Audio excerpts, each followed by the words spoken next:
Thank you, everyone. I declare open this hearing of the Senate Legal and Constitutional Affairs Legislation Committee for the budget estimates. The Senate has referred to the committee the particulars of proposed expenditure for the 2022-23 for the portfolios of Home Affairs and the Attorney General and other related documents. These are budget estimates proceedings, and the outcomes to be heard during today's estimates are from the Home Affairs portfolio. The committee has set Friday the 16th of December 2022 as the date by which answers to questions on notice are to be returned. The committee has also decided that written questions on notice should be provided to the Secretariat by 5 p.m. Friday the 2nd of December 2022. Under Standing Order 26, the committee must take all evidence in public session. This includes answers to questions on notice. I remind all witnesses that in giving evidence to the committee, they are protected by parliamentary privilege. It is unlawful for anyone to threaten or disadvantage a witness on account of evidence given to a committee, and such action may be treated by the Senate as a contempt. It is also a contempt to give false or misleading evidence to a committee. Officers and senators are familiar with the rules of the Senate governing estimates hearings. If you need any assistance, the Secretariat has copies of the rules. The Senate, by resolution in 1999, endorsed the following test of relevance of questions at estimates hearings. Any questions going to the operation or financial positions of the departments and agencies which are seeking funds in the estimates are relevant questions for the purpose of estimates hearings. I remind officers that the Senate has resolved that there are no areas in connection with the expenditure of public funds where any person has a discretion to withhold details or explanations from the Parliament or its committees unless the Parliament has expressly provided otherwise. The Senate has also resolved that an officer of a department of the Commonwealth shall not be asked to give opinions on matters of policy and shall be given reasonable opportunity to refer questions asked of the officer to superior officers or to a minister. This resolution prohibits only questions asking for opinions on matters of policy and does not preclude questions asking for explanations of policies or factual questions about when and how policies were adopted. I particularly draw the attention of witnesses to an order of the Senate of the 13th of May 2009 specifying the process by which a claim of public interest immunity should be raised. Witnesses are specifically reminded that a statement that information or a document is confidential or consists of advice to government is not a statement that meets the requirement of the 2009 order. Instead, witnesses are required to provide some specific indication of the harm to the public interest that could result from the disclosure of the information or the document. Mobile phones should be switched off or turned to silent mode. Senators, departments and agencies have been provided with advice on the arrangements in place to ensure that budget estimates hearings are conducted in a safe environment. This guidance has also been available to the Secretariat. The committee appreciates the cooperation of all attendees in adhering to these arrangements. In order to comply with COVID-safe requirements, senators and the Secretariat may use their electronic device to communicate with one another during the hearing. We ask that witnesses' forbearance to do so and apologise in advance for any discourtesy. Officers called upon for the first time to answer a question should state their full name and position for the Hansard record, and witnesses should speak clearly into the microphones. I welcome Senator the Honourable Carol Brown, representing the Minister for Home Affairs, Minister for Cybersecurity and Minister for Immigration, Citizen and Multicultural Affairs. Minister, would you like to make an opening statement? No, thank you, Chair. I call officers from the Department of Home Affairs, including Australian Border Force in relation to Outcome 1. Would you like to make an opening statement before we go to questions?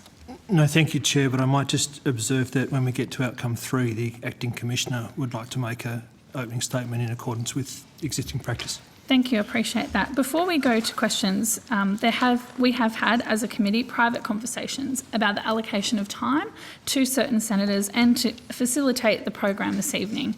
If we're able to stick to that allocation, I think we'll have a night where everyone is able to get through those outcomes and through to our agency this evening. If we steer away from that allocation, I'll call a private meeting and suspend the hearing. I hand the call to Senator Patterson. Thank you, Chair. I appreciate the witnesses in assisting us in meeting those strict timelines as well, with answers that go directly to the questions we ask and are as efficient as possible. That would be very helpful. Firstly, before I start, we don't have the benefit of the company of Mr Bozzullo tonight? No, Senator, the Secretary is travelling on official business. Okay, thank you. I'd like to ask some questions about Chinese headquartered surveillance companies, including Hikvision and Dahua. Before I get into questions, are you familiar, Mr. Kefford, with the developments in the United States and the United Kingdom in the last few days in relation to these companies? I'm sorry, Senator, could you restate the companies? Hikvision and Dahua. I'm not, but I might ask Mr Ablong to join us, Senator. Thank you. While he's doing that, I have some articles which I will table, some media reports on each of these decisions, which might assist witnesses and other committee members who are interested. But to briefly summarise, the United Kingdom government has banned both Hikvision and Dahua from providing surveillance equipment on government buildings.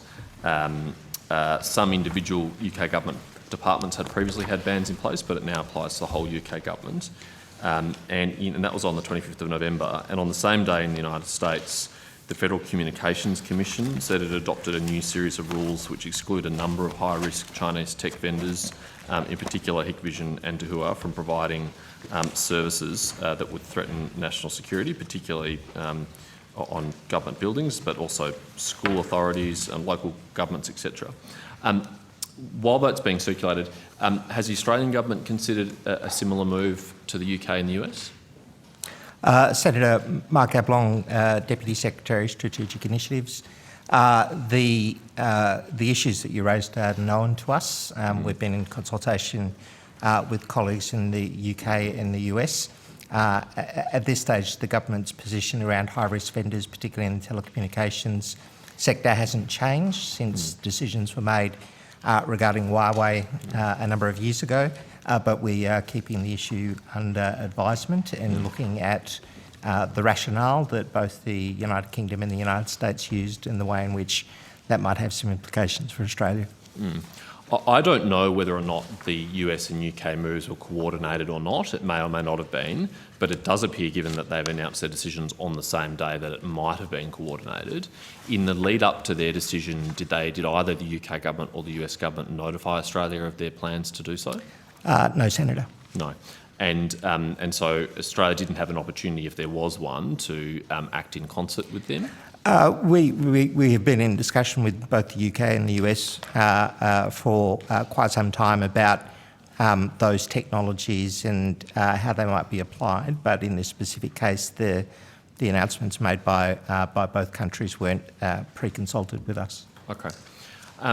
So has the government considered whether it might be necessary to do this in Australia as well? Senator, that matter is still a matter for government to consider. Let me rephrase.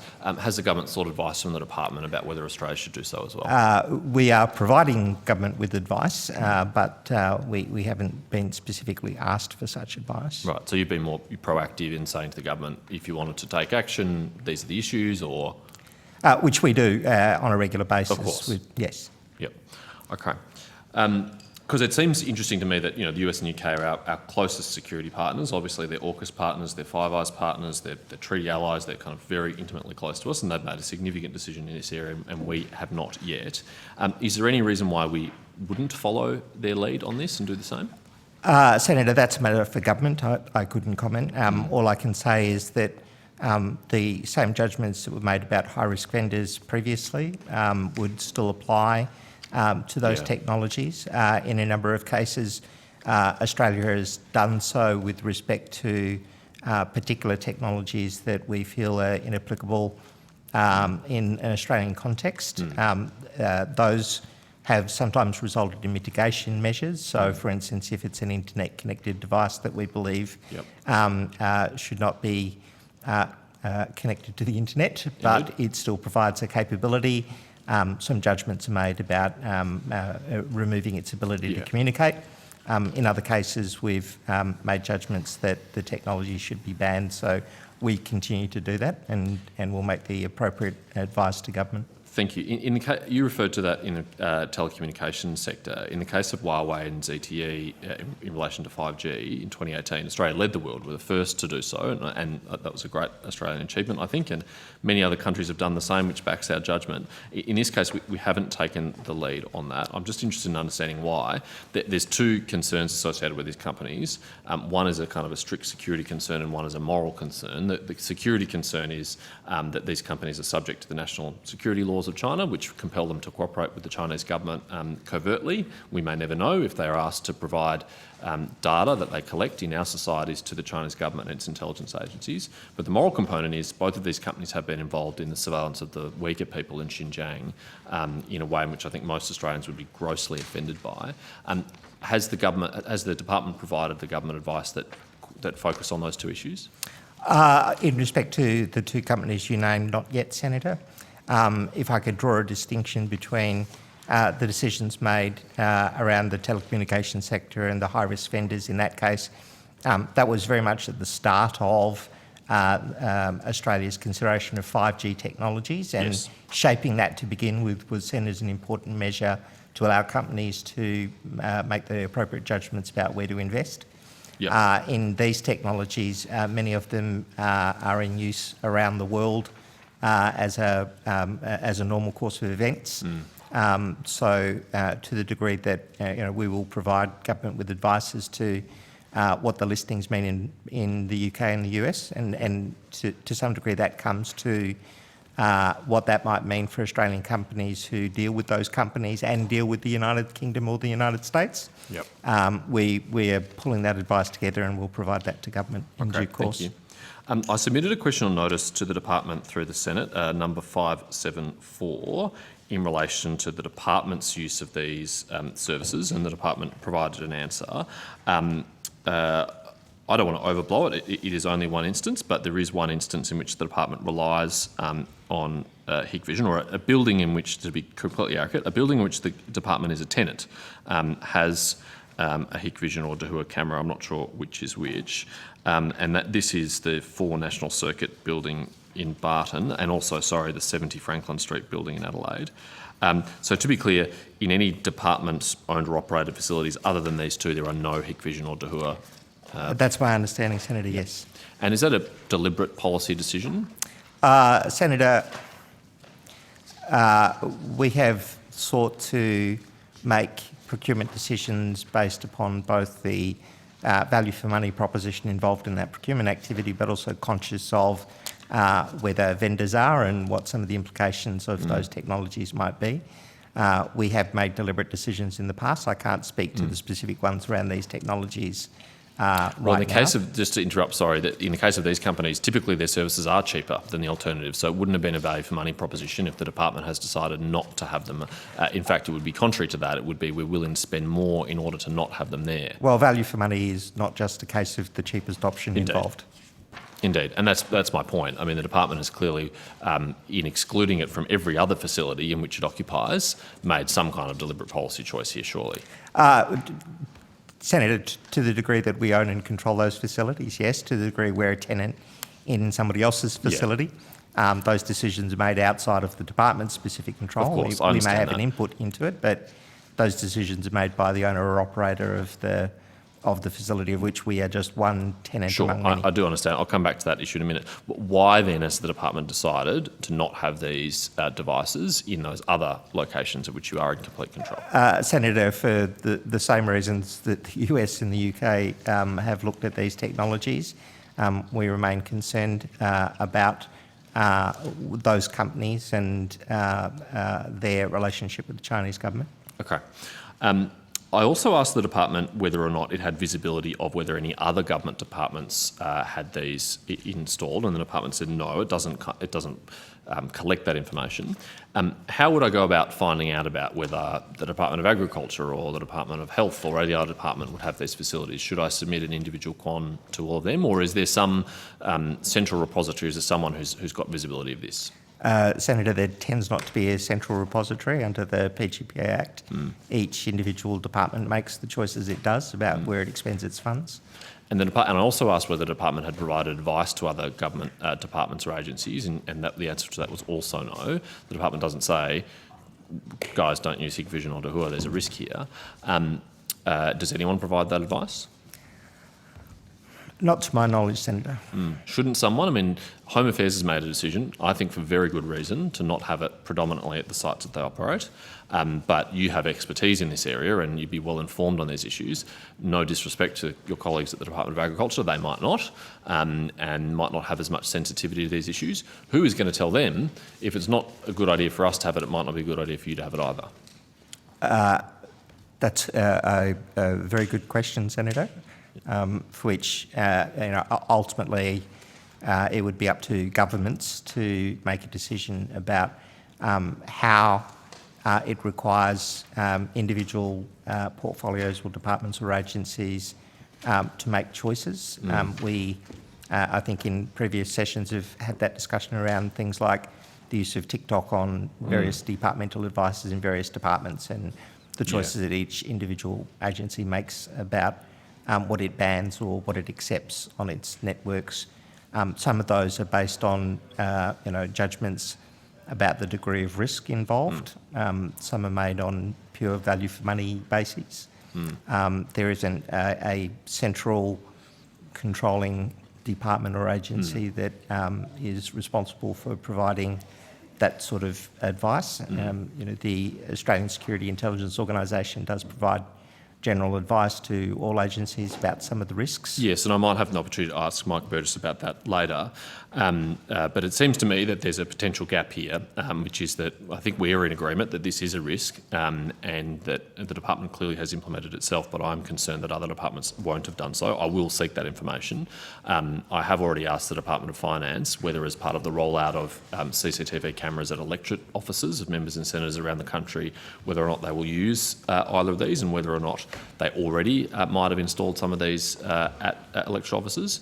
I think it would be of great concern to senators and members to know that there was any risks associated with this technology and our constituents who come to meet with us, but I'll pursue that with them. Just coming back to the building at the 4 National Circuit, Barton, which I appreciate you are only a tenant in and don't control, that is the building where the senior executive of Home Affairs Department works from, though, isn't it? That's correct, Senator. Yeah, including Mr Pizzullo and all his team. That's correct, Senator. It's also across the road from the Attorney General's Department and around a corner from the Office of National Intelligence. Without kind of overdoing it, it is quite really the heart of the policy heart of the national intelligence community in that area, isn't it? Well, that's your judgment and your word, Senator. You are correct as to which organisations live in that part of National Circuit. Yeah. So perhaps in light of the US government and the UK government decisions, the next time that the lease comes up for conversation, would the department consider raising this with the ultimate owner and control of the building, whether or not it's appropriate technology to have in the building? Senator, I think that is a legitimate area for the department to engage in conversations with the leaseholder. It is also dependent upon where those cameras are situated in what they have access to. If it's external, street level, it might be different from cameras inside of the building itself. Okay, thank you. I want to move to another topic, but I appreciate your answer on that, thank you, which is the TikTok app. We will have an opportunity to discuss this at much more length, I hope, as a result of the Senate's decision to establish a Senate Select Committee on interference through social media. But just for the record, just confirming that it's still the case that Department of Home Affairs employees can't download TikTok on their department-issued devices? That's correct, Senator. Why did the department prevent employees from being able to do that? Senator, the risks associated with that application and the information that application drew down from both the device and the user's interaction with that device was seen as too high for us to allow its existence on departmental devices. Yeah, I asked the Director General of the ASD, Rachel Noble, about this in the defence estimates, and she confirmed it was the case for her employees and Department of Defence employees as well. But the company doesn't agree with that assessment. The company says it poses no national security risks at all. You don't share the company's assessment? No, we do not, Senator. Why not? For the reasons that we have talked about, which is the judgments made by independent experts around the application itself would suggest that that data is available and TikTok, as in recent days, or weeks at least, advised its US interlocutors that there are occasions where Chinese or data is stored in Chinese servers. That poses a risk which is too great for the department to countenance. Yes, as those did to me in a letter in July when I wrote to them about it, and as they have done in the United Kingdom and the European Union as well. But again, they say that there's no national security risk. I really welcome the comments that the Home Affairs Minister made a few months ago, where she said there is a unique risk posed by applications that are headquartered in authoritarian countries. I think while there certainly are risks from all social media companies, we shouldn't pretend that they're all equal. Instagram and Facebook and Twitter are not beholden to an authoritarian government which is trying to interfere in our democracy or economically coerce us. And she said in that interview that the department was preparing some advice for her. She'd requested some advice. Has that advice been provided yet? That advice is still in preparation, Senator. What's the timeline for providing that advice? We expect to have the study and review completed by the first quarter of next year. Okay, that'll be good. And that will be obviously looking at wider changes to protect all Australians and their data. Is that right? So the review will look at the security implications of TikTok. That's correct. Great. Many parliaments have advised their members that they should not have it on their personal devices. So, for example, in the United States, the Chief Administrative Officer, who's roughly equivalent to the Department of Parliamentary Services, said, don't have it on your phone. New Zealand said the same. I pursued this with our Department of Parliamentary Services, and they said they hadn't provided that advice because they hadn't received that advice from anyone, that it was a risk. How is it the case that Home Affairs doesn't allow it on your devices and Defence doesn't allow it on your devices, but DPS is not aware that they should at least warn parliamentarians they shouldn't have it on their devices? Senator, in much the same way as our conversation about technology, there is no central point for that sort of risk advice to be provided at this present time. And that may well be one of the matters that governments need to turn their mind to in the risk environment we face going forward. Does there need to be an ability of a minister or a department to provide a position that is relevant for all of government? Yes, I think that is a potential gap which is being identified here. The department recently met, I believe, with TikTok. Mr Anstey from the department met with them. Who else was present from the department at that meeting? I might ask Mr Dowling to join me. Please. To join us. Indeed.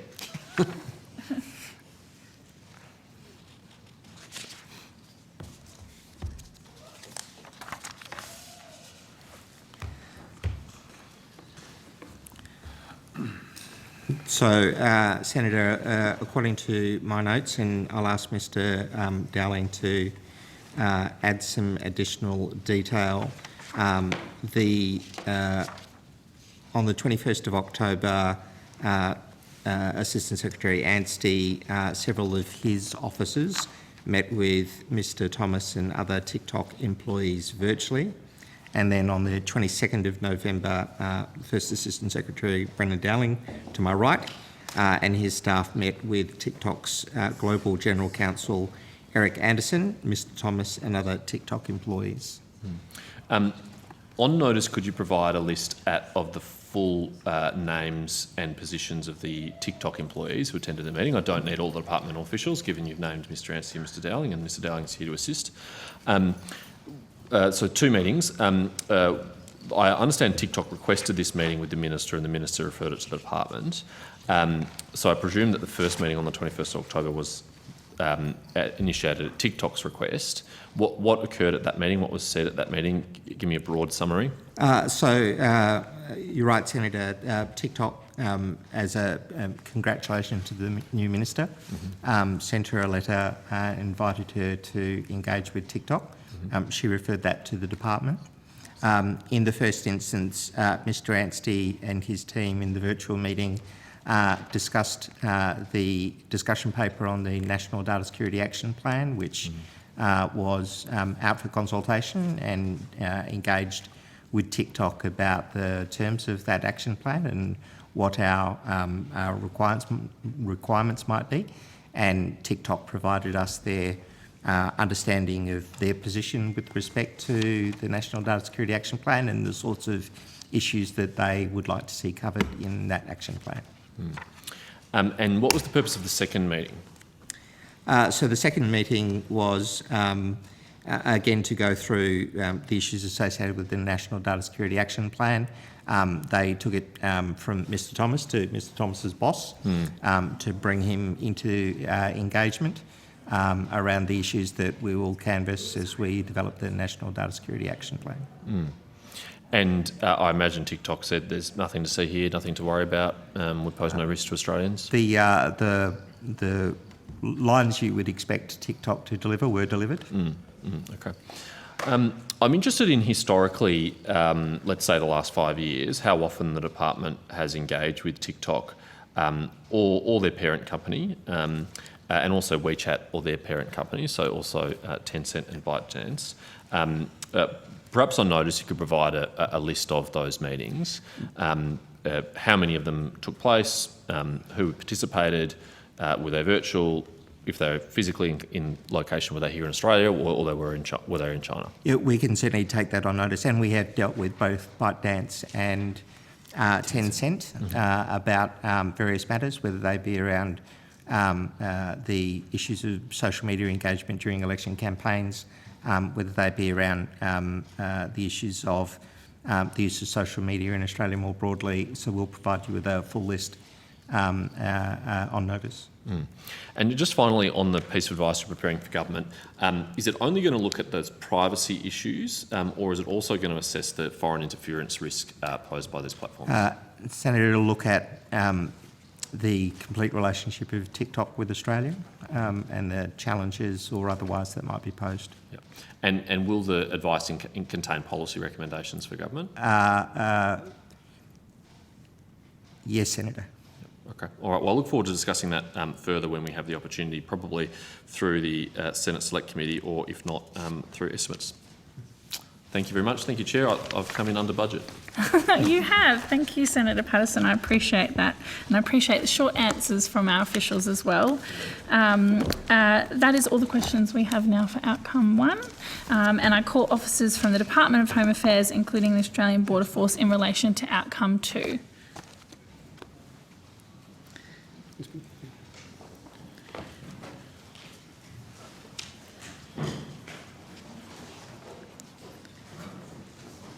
Chair, I might just at the start thank the committee for permitting Mr Willard to join us on video this afternoon. He's in COVID isolation. Oh, poor thing.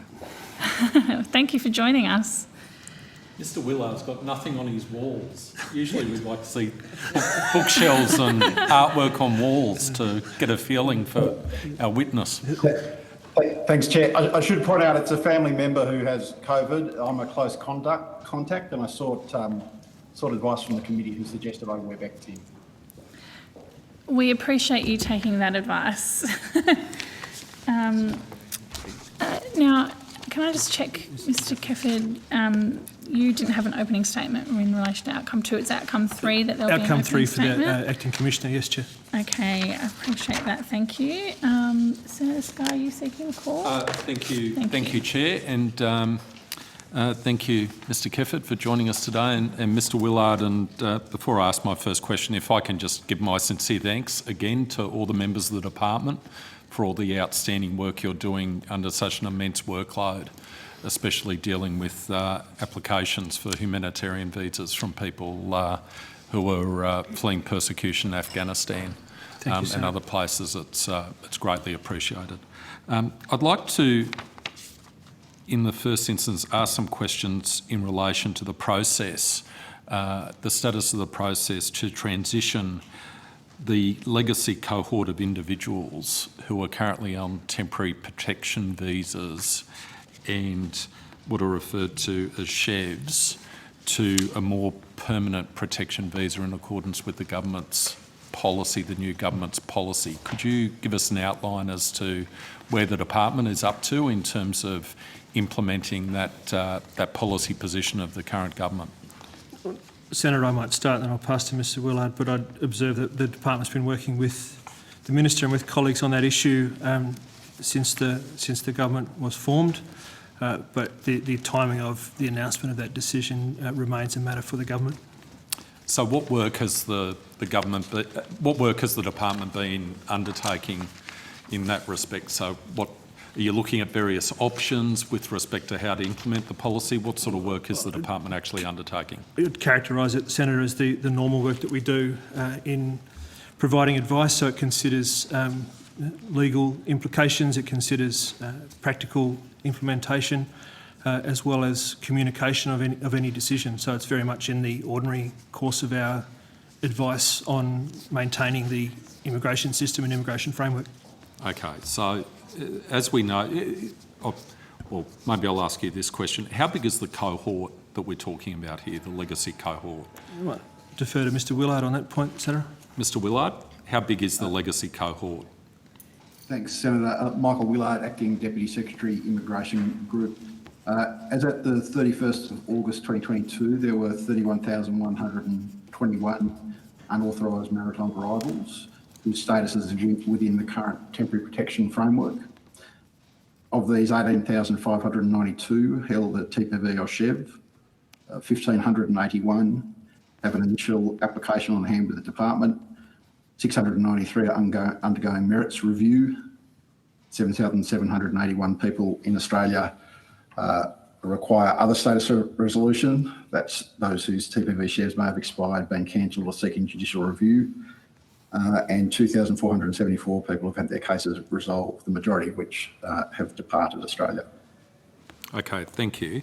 So just to be clear with respect to the status of the current law and the current system, and I note your comments in relation to what the department's considering, but under the current law, is there a way in which someone could be transitioned from a temporary protection visa or a SHEV to a permanent protection visa? Mr Willard? Mr Willard? Senator, there's options to transition to other visas that are available to SHEV holders. To a permanent protection visa? No, to other visas. Oh, okay. Which other visas? The SHEV visa for visa holders who complete certain periods of time on the SHEV visa, they can apply for other visas. Okay. All right. So, and that has to, presumably that needs to be done under the current regime, that has to be done on a case-by-case basis, is that correct? So you couldn't transition a large, and you've told us the numbers that are within this cohort, you couldn't transition a large number under the existing law to a permanent protection visa under the existing law, is that correct? That's correct. So there would need, in order to achieve that, that transition at scale, where you're transitioning a large number, thousands, to a permanent protection visa, that would require a change in the law?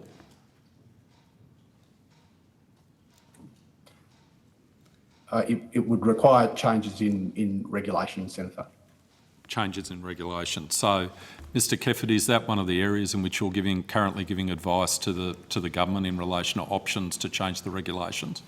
Well, we're giving advice, Senator, on the most effective way to implement the government's policy. So, yes, that needs to, of course, encompass regulatory in this case, or in other cases, legislative change, or both.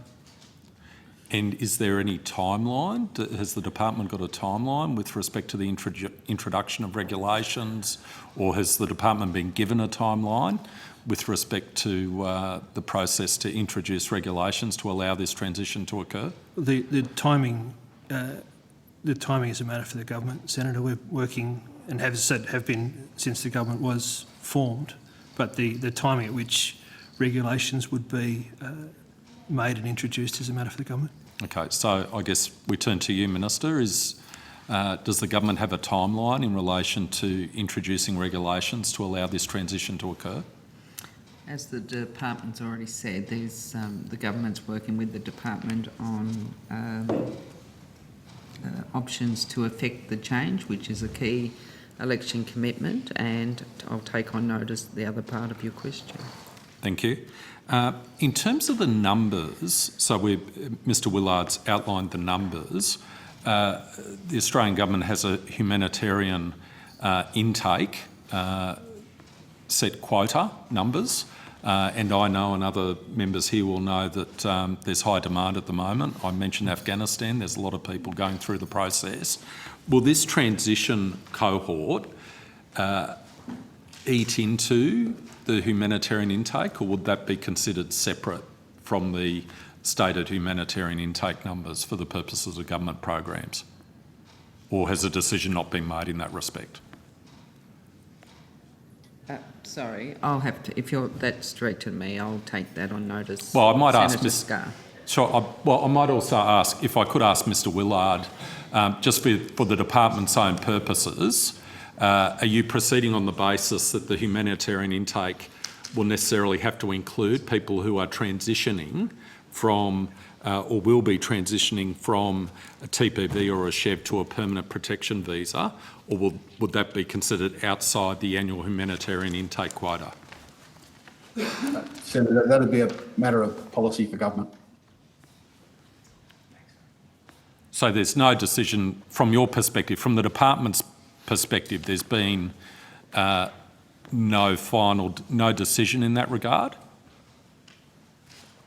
No, No, Senator. that's a matter for government. So can I ask you then, and I know, and the department will know, there's a huge waiting list under the humanitarian intake process. You need to implement that program. So presumably you have assumptions that you're proceeding with on the basis of implementation of that program to fill the quota, and those positions are in high demand. On what basis are you proceeding for planning purposes, say for the current year, in terms of meeting that humanitarian intake quota? So we would continue on the basis of delivering the current program until such time as there were to be a change, and one of the areas on which we would provide advice would be the implications of the change on other caseloads, or indeed the need for additional resources to deliver those decisions. So just to be clear, as I interpret you, you're proceeding on the basis of what the current policies are, and you're not aware of any decision, or you're not implementing a decision whereby people who are currently on TPVs or SHEVs and are transitioned to permanent protection visas would fall within that quota. Is that correct? We're proceeding on the basis of the current policy settings, Senator, and as Mr Willard said, the other matters remain a matter for decision by the government. Okay, so sorry, I don't want to continue this line of questioning any more than I have to, but in terms of what are the current policy settings, are the current policy settings that the humanitarian intake that is being filled on a day-by-day basis does not include individuals who in the future will transition from a temporary protection visa or a SHEV to a permanent protection visa? Is that how you're currently implementing policy until the policy changes? Yes. Right, okay. To what extent does that cohort we're talking about, of legacy cases, include individuals who have been denied protection at the moment on the basis of character or security concerns? Are there any people within that cohort, Mr Willard, who fall in that category of people where there have been security or character concerns? Senator, I have to take that on notice. Okay, if you could take that on notice. My last question before you share the call, Chair, is whether or not there's been any policy position, any policy setting determined with respect to what happens to those individuals where there have been serious security concerns or character concerns raised in their transition from a TPV or SHEV to a permanent protection visa? Has that been clarified yet? As a matter of policy?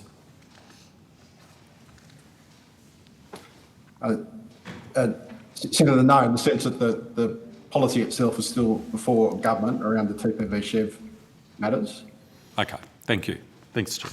Thank you. Mr Willard, I have a few questions as well about TPVs. You seem to have had a few numbers in front of you, so I might try my luck and see if you have some answers to my questions. I was wondering, you said that the number of TPV/Chev holders is it 31,000? Is that the total amount now, or has that changed? So 31,000, that's the figure that they'll put in the current temporary protection framework, of which 18,592 hold a TPV or Chev. Okay. And how many of those have been found to be owed protection under our protection framework?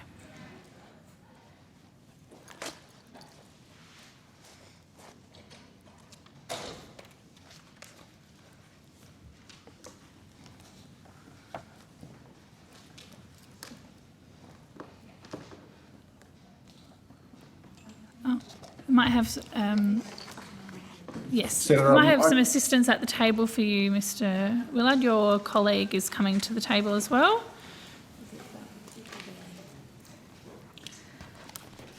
Name tag. I've just lost my placard, sorry. Okay, Yes, I'll if- just if you repeat that don't question. Of the current TPV or Chev holders, I'm just going to refer them as TPV holders, Yep. if that's helpful. How many have found to be owed protection under our current protection framework? Sure, apologies, I've managed to lose my You can thing. just read your name into the hand. Justine Jones, First Assistant Secretary, Status Resolution and Visa Cancellation Division. I can answer that question, Yes. which is that all of the people that would be on temporary protection visas and Chevs have been found to have been owed protection under our framework. Okay, thank you. And, oh, sorry. Pretty conclusive figure. Yep. Do you have any numbers about how many of those people are living in regional areas in Australia? I don't personally. Michael? Can No. take that on Good one to notice. take. Take that on Chair. notice, thanks. You can take that on notice, Senator, thanks. And how many of that cohort are Afghans? Do you have countries, Michael? Do you have We'll take that on countries? notice as well, Senator. Thank you. If you could also, if you don't have this number, take on notice how long on average people have been on TPVs or Chevs? What's the average time? Do you have that figure in front of you? You're nodding, Mr Willard. Senator, I was nodding because we'll take that on notice. Oh, okay, no problems. How many children have been born to people holding TPVs or Chevs?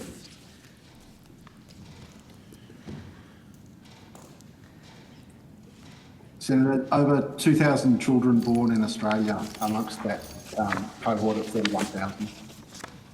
Okay. And do TPV or Chev holders have access to work and study rights?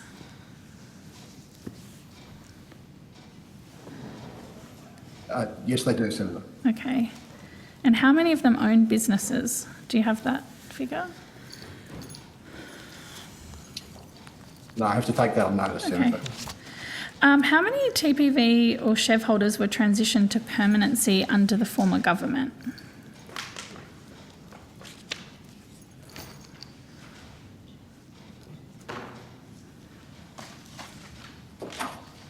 Senator, I have to take that on notice. Okay. Can you also take on notice how many TPV and Chev holders have been granted citizenship since 2013? Ms Jones, do you have Yes. that figure? No, and can I clarify, Chair, this is actually not my direct Okay. area of business. Well, thanks for your Happy to assistance. assist. Yeah. But can I make the point also with, given the government's policy with TPV and Chev holders, that the numbers of people, if any, they would be very, very small figures in terms of pathways to permanency or citizenship. Sure, I'm but- just asking if anyone had been. Yeah, if there are any, but we'll take the actual question on notice, I think. Yeah. And I know this is a bit of a crass sort of way of framing it, but I just wanted to ask about, there's a discussion about the impact on TPVs and the policy and boat arrivals.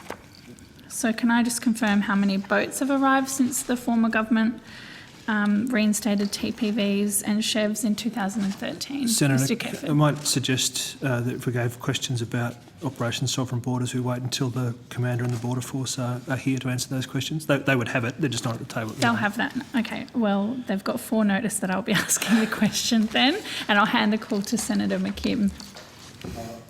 Thanks very much, and good evening, folks. Thanks for making yourself available. I wanted to ask some questions. Actually, I might start by just asking how many people are currently still on Nauru and how many people are currently still in Papua New Guinea of the offshore cohort. I might ask Mr Thomas to join us, Senator. Thanks, Mr Thomas.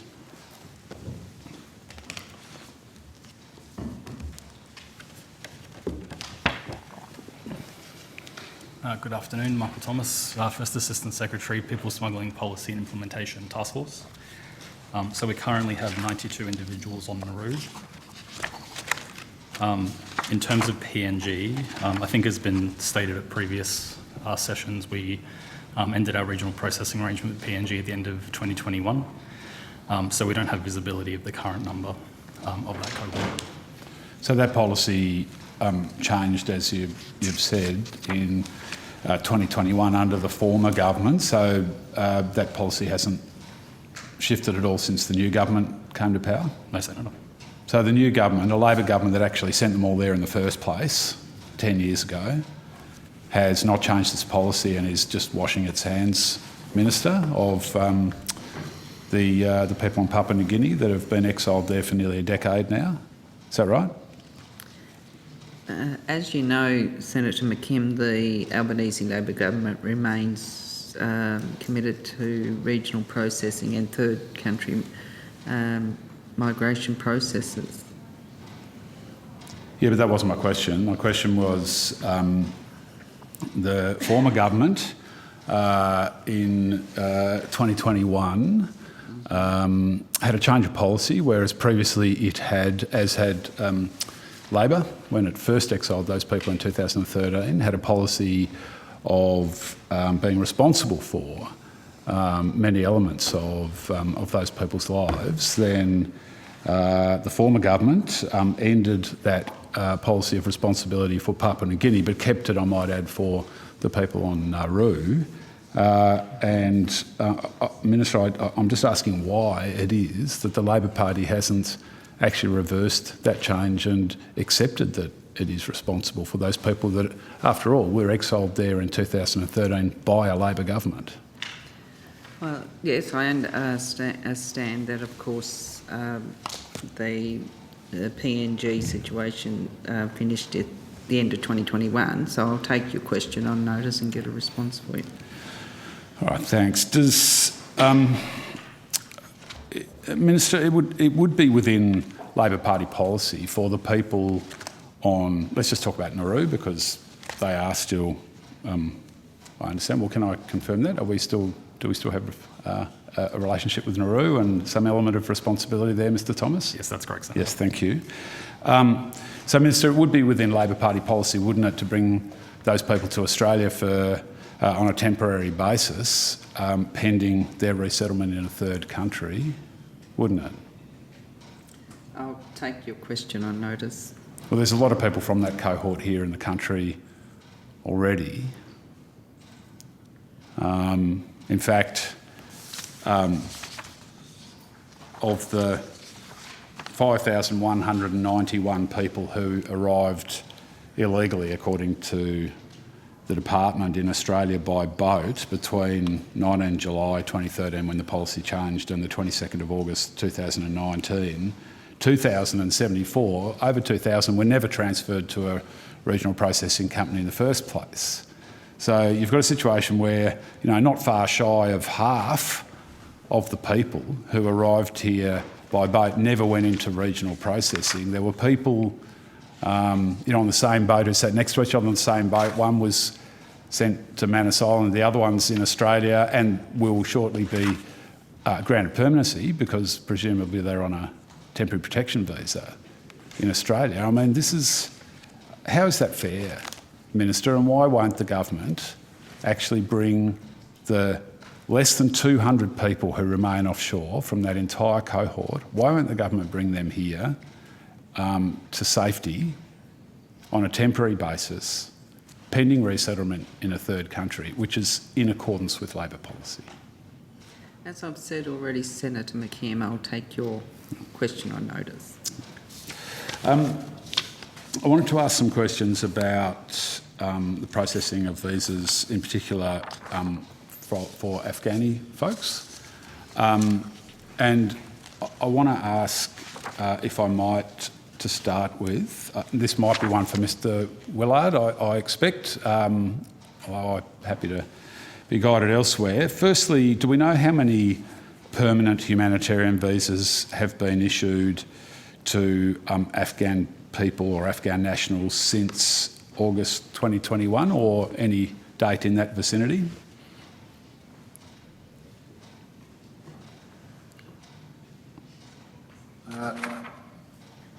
Senator, I don't have a date for August 2021.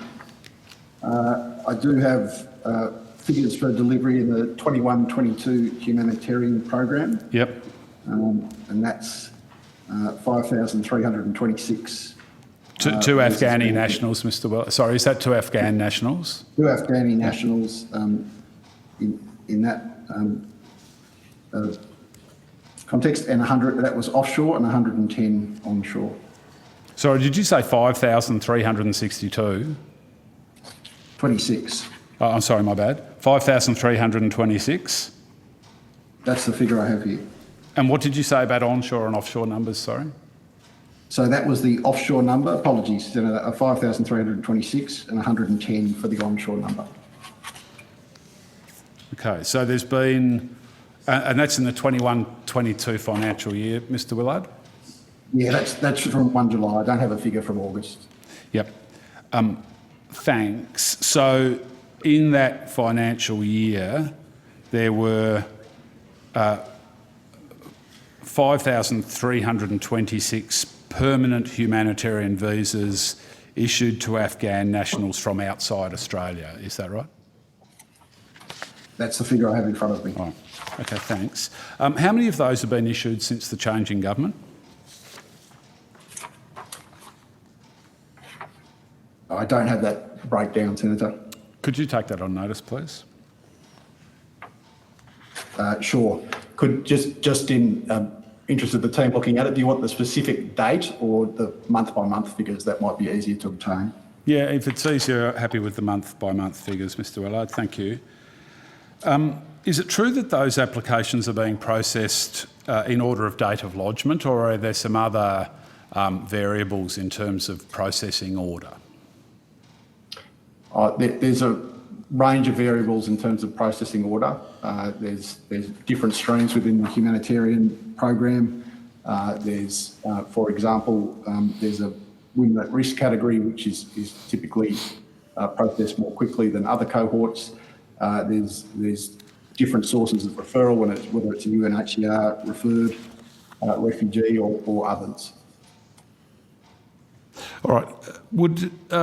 Mr. Willard, would you be able to, on notice, attempt to clarify those variables in terms of processing order so the committee could kind of have an understanding of how the department makes decisions about which applications to process in which order?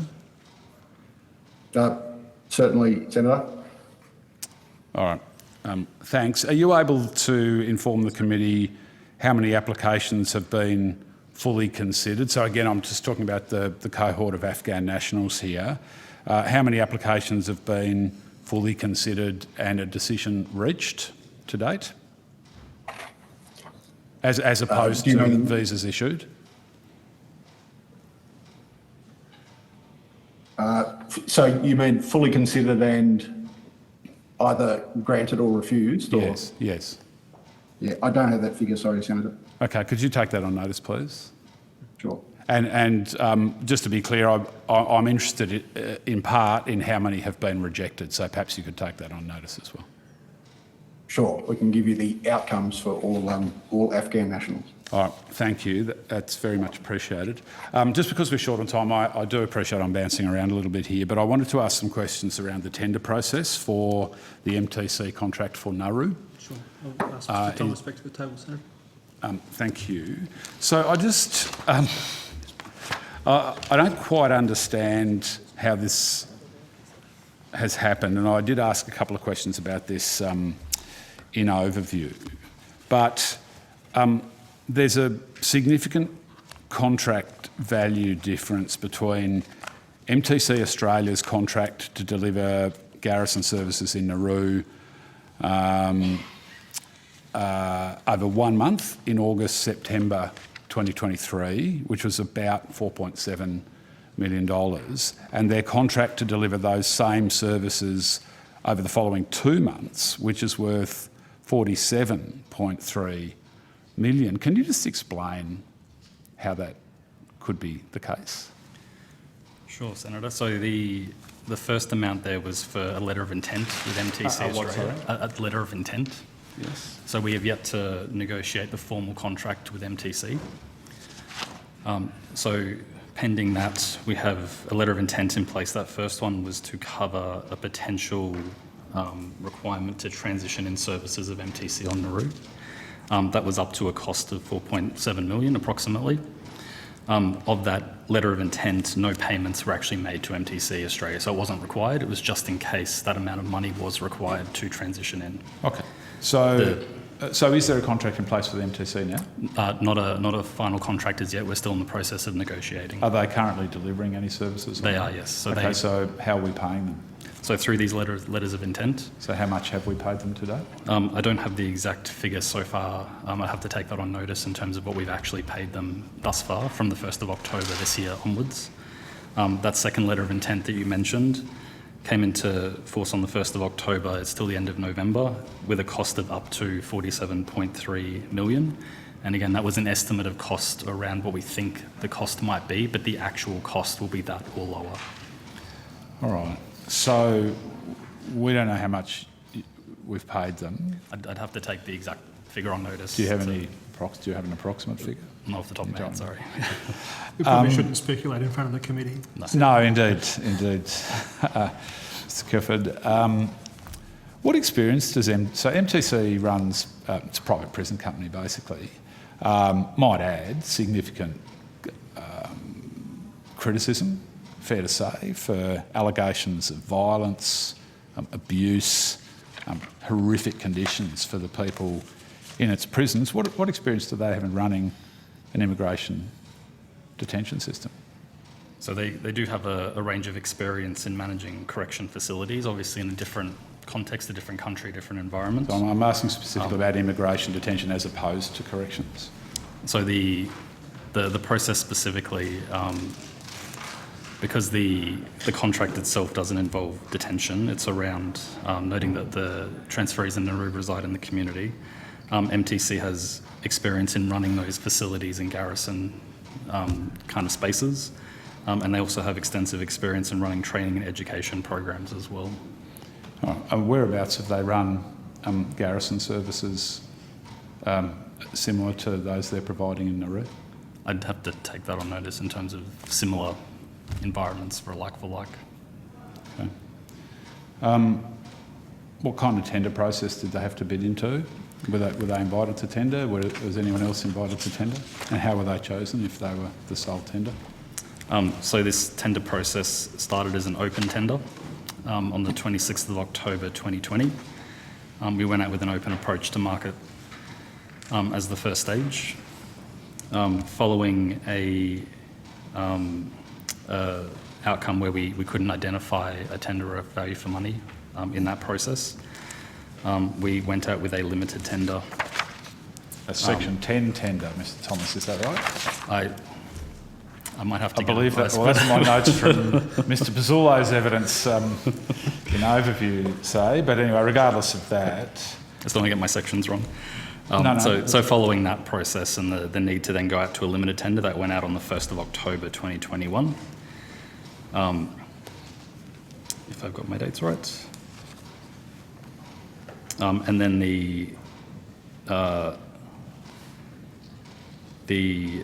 sorry, I'll get my dates right.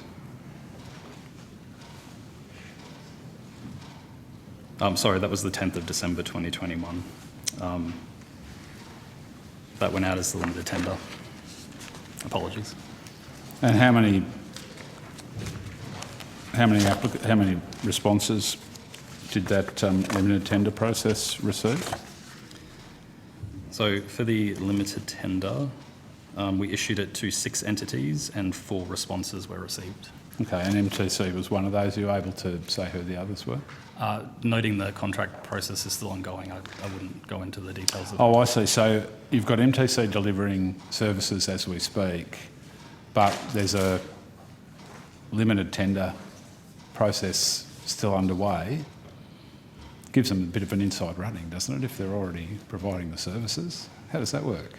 It went through the governance process to determine that they were value for money and that we could start that contract negotiation. The letter of intent was to make sure they could deliver the services now as required, so there wasn't a gap in transition. All right. And when will the limited tender process come to a conclusion and a decision made? We're hoping as soon as possible. It's right at the end of the process, so we expect it to be very soon. Okay. All right. And you'll take on notice how much we've paid MTC to date? I wonder if that's possible to provide in real time this evening. I'm not sure how the department's records are kept, but anyway, I'll just hang that one out there. Senator, sorry to interrupt. The Chief Financial Officer may have that information. Oh, well, perhaps the CFO might be able to assist. Happy, thanks Mr Kefford, and happy if that's the case.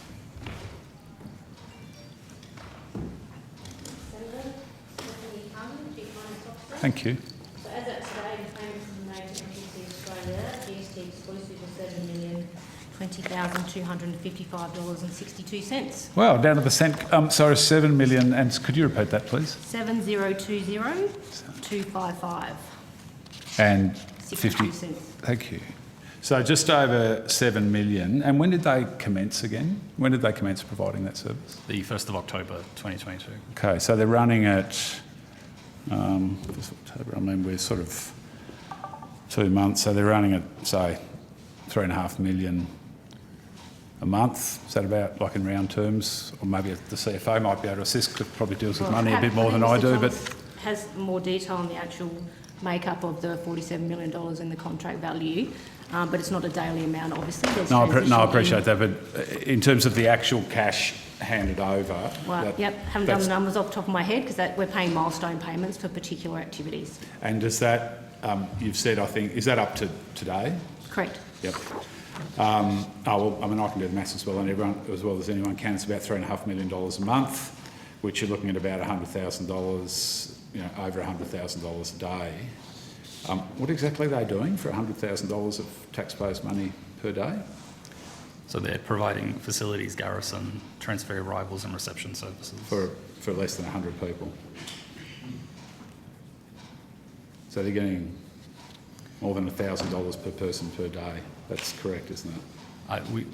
That's what the numbers say, right? There's a baseline capability required for regional I understand processing. that, but on a per person per day, I mean, the numbers don't lie, right there. But as we've said, Is my maths bad there, or is it we're not good? paying on that basis, Senator. No, I understand that, but I used to be the Corrections Minister in Tasmania. I know that these are entirely valid ways of slicing up costs in this kind of framework. I mean, my maths is not wrong, is it? I haven't done the maths. Don't have a calculator with me. Don't fancy quickly running it through the calculator. Well, as I've said, Senator, that's not how we're actually paying the No, I understand payments. that, but I'm just trying to understand how much it's costing the Australian taxpayer. We don't think that's a valid calculation due to the fact they have to have a base standing capability, they have to transition in, etc., etc. All right. And how long is the contract? Maybe this one for you, Mr Thomas. I mean, you've said there's a decision imminent. How long's the contract going to be for? So the intent is for it to be a 3-year contract with the option of extension. All right, well, my maths isn't good enough to work that one out on the fly, but I'll get the calculator out in the very near future. All right, thank you. I wanted to ask some questions about the letter that was sent to refugees and people seeking asylum. Well, basically suggesting that they leave the country. Now, just before you finish your question, you've got another 5 minutes in this block, and then we've got to hand over the call. Yep. Yep. Yep, thanks, Try thanks, to get Chair. through most of those. Thank you. The Home Affairs Minister, this sort of broke. Did you know the letters I'm referring to, Mr. Kevin? I do, Senator. Yep. Yes. So this sort of broke publicly, and a lot of people who received the letters were highly traumatised by them. The Minister for Home Affairs, Ms O'Neill, said that those letters were sent accidentally and without her knowledge. But then the department said the letter was not sent in error. So who's right and who's wrong here? The Minister says they were sent accidentally. The department says they were not sent in error. Were they sent in error or accidentally or not? Senator, to answer your question, with your indulgence, I have a brief statement on behalf of the Secretary that we've prepared that addresses the issues that you've raised. So I'll read that statement if that's possible. The Department corresponds with transitory persons in Nauru and Australia to explain their migration options, encourage participation in third country resettlement and to assist their departure from Australia. Approximately 48% of transitory persons in Australia are actively engaged in third country migration outcomes. In mid-September, approximately 490 letters were sent to individuals temporarily in Australia who do not currently have a third country migration pathway, have withdrawn from a resettlement process, or for whom the department did not have details of a resettlement pathway. These letters were designed to determine whether transitory persons may need additional support to engage with third country migration options. The letters also encouraged individuals to engage in United States or New Zealand resettlement or explore assisted voluntary return. Government policy has not changed since 2013. Transitory persons under regional processing arrangements will not settle in Australia and are expected to engage in third country migration outcomes and depart Australia. Third country migration outcomes provide individuals with the opportunity for permanent migration. This option is not available in Australia. While the Minister was aware of the Department's intent to engage with transitory persons in Australia regarding their options for engagement via a third country migration pathway, the Minister did not clear, authorise or have visibility of the letter before it was released. In addition, a production error occurred where some emails, while sent to the correct recipient, contained an incorrect addressee line. The Department accepts that the tone and style of the letter was inappropriate under the Minister's direction and preferences for engagement with transitory persons and will not use this approach in future. It was not the Department's intent to contradict the Minister. The Department understood the questions posed by the media related to the production error and not the substance of the correspondence. The Secretary has acknowledged and apologised for the handling of this matter, and the Department is ensuring it adopts a more tailored and supportive communication style for transitory persons. Happy to table that statement, Chair, if that would assist. Yeah, thank you. Yeah, that would assist us. Thanks. I think someone will come and take that from you, Mr. Kefford. Thank you. So what I'm taking for that is that the argument that you've just presented to the committee is that there is no conflict between the Minister's claim that the letters were sent accidentally and the Department's claim that the letter was not sent in error. Is that a fair synopsis of what you've just said? Well, Senator, I wouldn't want to depart from the words of the Secretary's statement. But the last, very late in that statement, there was words to the effect that the Department believes that some of the questions were in relation to the production error, not the sending of the letters. I mean, I'm paraphrasing there because I don't, but that's a fair paraphrase, I think, is it not? Yep. But in fact, the Minister has said that the letters were sent accidentally, and the Department has said the letter was not sent in error. Like you're clearly talking about the same thing there, the sending of the letters, and yet the Minister claims it was an accident and the Department claims it wasn't. I just don't see how you square that circle. Well, Senator, I'm not sure I can add to the statement that we've already given. There were the tenor of the letters we have accepted was not in keeping with the government's expectations. When the department answered the questions about errors in the correspondence, we took it to mean the production error rather than the act of sending it. And that's the effect of the statement I've just read. No, that is the effect, but I'll just say again, the Minister said the letters were sent in error. Like, there's no reference to production error there, they were sent in error. And the department says they weren't sent in error. I don't know, like, the ordinary English language meaning of those words is abundantly clear, I would suggest, and not addressed by, or not satisfactorily addressed by the statement that's just been provided to the committee. Now, I'm happy, if there's a possibility of coming back to me an outcome to it, that would be tremendous, but okay, fine. Thank you. Thank you. I just have a follow-up question to Senator McKim's line of questioning about the MTC arrangements, Mr Thomas. So MTC had been paid over $7 million for the provision of services under a letter of intent. Is that correct? Yes, that's correct. So does the letter of intent actually impose contractually binding obligations upon MTC? There are requirements for the services delivered and milestones as well that they need to meet to be invoice the money, pay the money, sorry. So I would have thought the contract that's ultimately entered into with MTC will have extensive provisions around the standard of services they need to provide, potentially releases, indemnities, all sorts of legal protections. Is all of that architecture captured under the letter of intent at the moment, or are they operating on a really I don't know what's in the letter of intent, but my concern is it's somewhat lacking in terms of the legal obligations that you would expect for a company providing services of this nature. The letter of intent is based on the draft contract that we're negotiating with MTC, so it builds in the same kind of requirements for that service provision to make sure they are delivering the service before they're paid for it.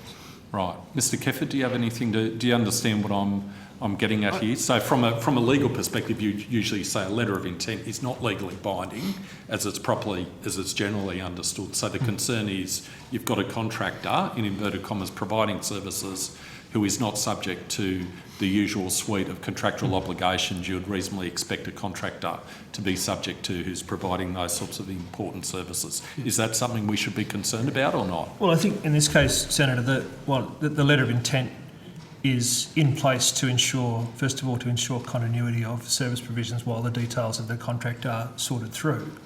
And so I wouldn't and it has a formal and legal substance in this context. So it's not just it's not just a statement of we intend to have a contract with you and we're going to pay you some money until we get to that point. There is substance to that letter that allows the department to appropriately ensure that the services are delivered while we finalise the contractual arrangements, and ultimately those arrangements, subject to the details of the negotiation, will be consistent with the obligations that are in the letter. But how do you negotiate a contract when you've already got the service provider there providing the services? Presumably you've lost all commercial leverage in terms of negotiating greater obligations upon the service provider because you're already relying upon them. Don't you lose commercial leverage in terms of negotiating the contract? What I would say, Senator, is we got to this point after the conclusion of the assessment. So the decision making is supported by the evaluation of the responses to the limited tender, and in the circumstances the timing of the process necessitated this interim arrangement, which ultimately it's within the Commonwealth's rights to not continue and return to another provider if indeed we can't reach agreement with the current. Okay.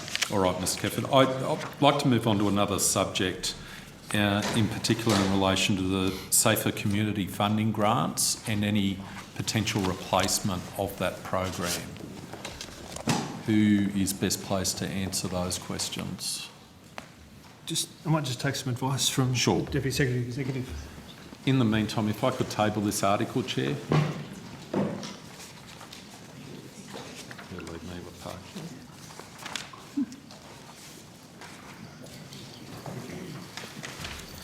Yeah, Senator, I've just confirmed my understanding that program under the MOG changes belongs to the Attorney General's department. Okay, so future decision making would sit with AGD. Okay, so this newspaper article I just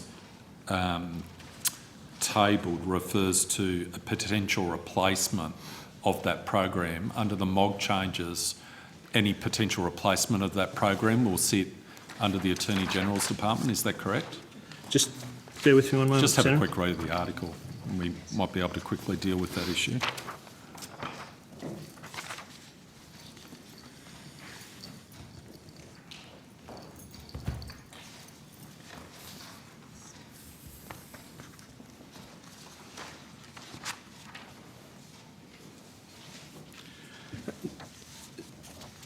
Senator, I think this is consistent with my evidence just now, which is that the future of the Safer Communities program, if I might describe that, belongs to the Attorney General's department, and so future grant rounds and designs would be a matter for them. And indeed, the article itself references a statement on behalf of the Attorney, which would be consistent with that, that approach. Okay, thank you. I'd like to now move on to another topic, the cessation of citizenship, potentially in relation to individuals who joined ISIS or were involved in terms of ISIS activities or foreign incursions.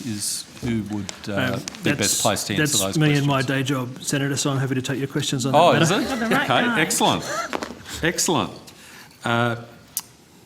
Now, there's of course been the High Court case, what's referred to as Alexander and the Minister for Home Affairs, where the High Court determined that Section 36B contained in the Australian Citizenship Act was not valid for the purposes of an Australian citizen, in this case Mr Alexander ceasing to be an Australian citizen, making him ceasing to be an Australian citizen.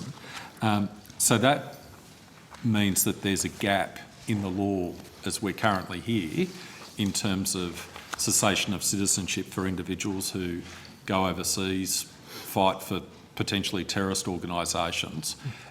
What is the current status of filling that gap from the department's perspective?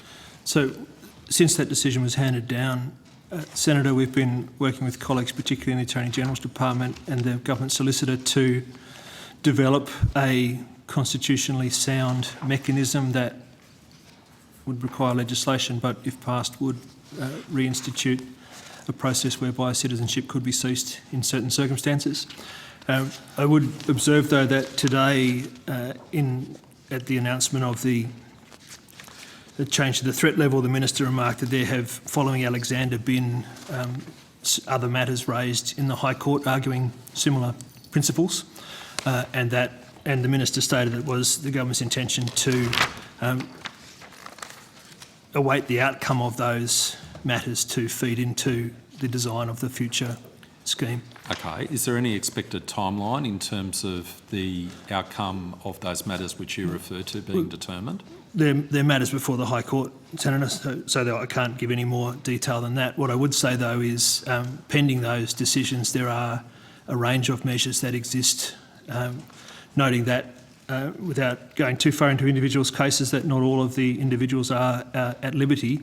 There are a range of measures, including temporary exclusion orders, the fact that they don't currently have passports, that allow the government to manage their return to Australia with appropriate security should they indicate a desire to do so. Okay, so those alternative measures you referred to are the measures which are currently being implemented by the department to meet the concern that there's a gap in the law at the moment until these outcomes are resolved in the High Court, and any alternative legislative solution which is constitutional is implemented. Is that correct? Well, those measures, particularly the temporary exclusion orders and return permits, existed alongside the citizenship cessation legislation, so they're not new measures, but they do provide a vehicle to ensure that should any of the individuals subject to these decisions seek to return to Australia, that it can be done in the full knowledge of the Joint Counter-Terrorism teams of ASIO, and if necessary, conditions can be applied to their return. And depending on the nature of the conduct of which the individuals may be accused, there are also options under the, beyond prosecution, there are options under the Criminal Code for the imposition of control orders as well to manage their presence in Australia. Has Mr Alexander himself, has he returned to Australia? No, Senator. He has not. And have any other individuals who've had their citizenship ceased under Section 36B returned to Australia? There were only 2, Senator, and both of them are offshore. Sorry, only 2? There are only 2 under that section, and they're both offshore. So no one under that section has returned to Australia? No. Is that correct? That's correct. Okay, thank you.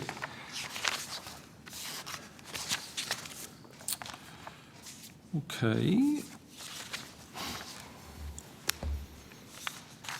Chair, if you want to give the call back to I Senator have some McKim. follow-up questions just quickly on Alexander, and you're the main man, Mr Kefford, so I'll just ask you.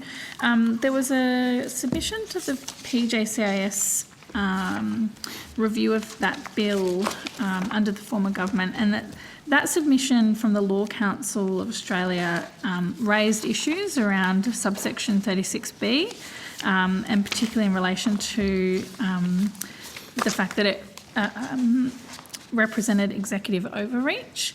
There was another submission that from the Immigration Advice and Rights Centre to the PJCIS inquiry on the Citizens Cessation Bill that said, and I quote, "There is further concern about whether the proposed amendment amounts to an unacceptable interference with judicial power, that Commonwealth legislation will collide with Chapter 3 of the Constitution." Can I ask you, did the former government ever seek advice from the Department, AGS or the Solicitor General about the constitutionality of the framework or legal risks following the concerns raised by experts to the committee in 2015 and 2019? I'd have to take the detail of that question on notice, Chair, but clearly as part of the preparation of the legislation and its passage, there would have been consideration of, as there is in any process, a consideration of the issues raised in submissions. But as to the specifics, I'll take it on notice. And can you also, if you need to take this on notice as well, that's fine. But did the department ever seek advice from your lawyers, from the AGS or the Solicitor General regarding those concerns? Not getting into the nature of advice to government, but keen to understand whether that advice was provided to government. Again, and noting the caution about the content of the advice that you've raised, Senator, I have to take that on notice. Yeah, it's not the content I'm interested in. understand. I'm just whether that advice was provided. I was just wondering, in regards to the constitutional risks associated with the 2015 or 2019 reform, did the department ever provide advice to the minister about the constitutional risks? Again, Senator, that's getting close to asking about legal advice, and in any event, I need to take that on notice as to what advice was provided. Okay, that's fine. And I'll put some more questions on notice in regards to that part of the that part of my questioning. Do you know if there was ever changes made to the legislation about to deal with some of these issues that we're raising about constitutionality? During the passage, do you mean? Yeah, well, in the drafting of the bill. Senator, what I'd say is that in the process of drafting and redrafting and consideration, then by definition there are developments. As to the particular history of this one, I would have to take on notice and see what could sensibly be provided about that would question. be helpful, because from the outside, it appears as though we've got legal experts raising constitutional concerns about a really important bill, and those concerns are not being addressed. and now we see the result of those concerns not being addressed by the former government. So I'd like to get some more information about that if I could, Mr Kefford. Senator, I'm happy to take the matters on notice that we have. I wouldn't necessarily suggest that the concerns weren't addressed, and at the end of the day, the legislation passed. Well, hasn't the High Court proved that Well, not addressed adequately? I think well, Senator, certainly the decision that we now have does go to those issues from the Yeah. court, but at the time the matters were aired and debated and considered in the Parliament, and the bill ultimately passed. Yeah, sure. Okay, well, Senator McKim, you have the call. Thanks very much, Chair. I wanted to follow up on the case of a tourist from India who was detained for 5 days in a Perth immigration detention facility as a result of a decision made by the department. It's because he arrived without a spouse. Is there anyone? Well, Senator, what I might suggest is we do that in outcome 3 when the ABF colleagues are present, given that it goes to detention. All right. Okay, thanks. In that case, I'll ask about, is Mr Willard still with us or has he departed? I hope so, Senator. Okay. I can see his name. Oh, there Here he he is. is. Thanks, Mr Willard. I appreciate that.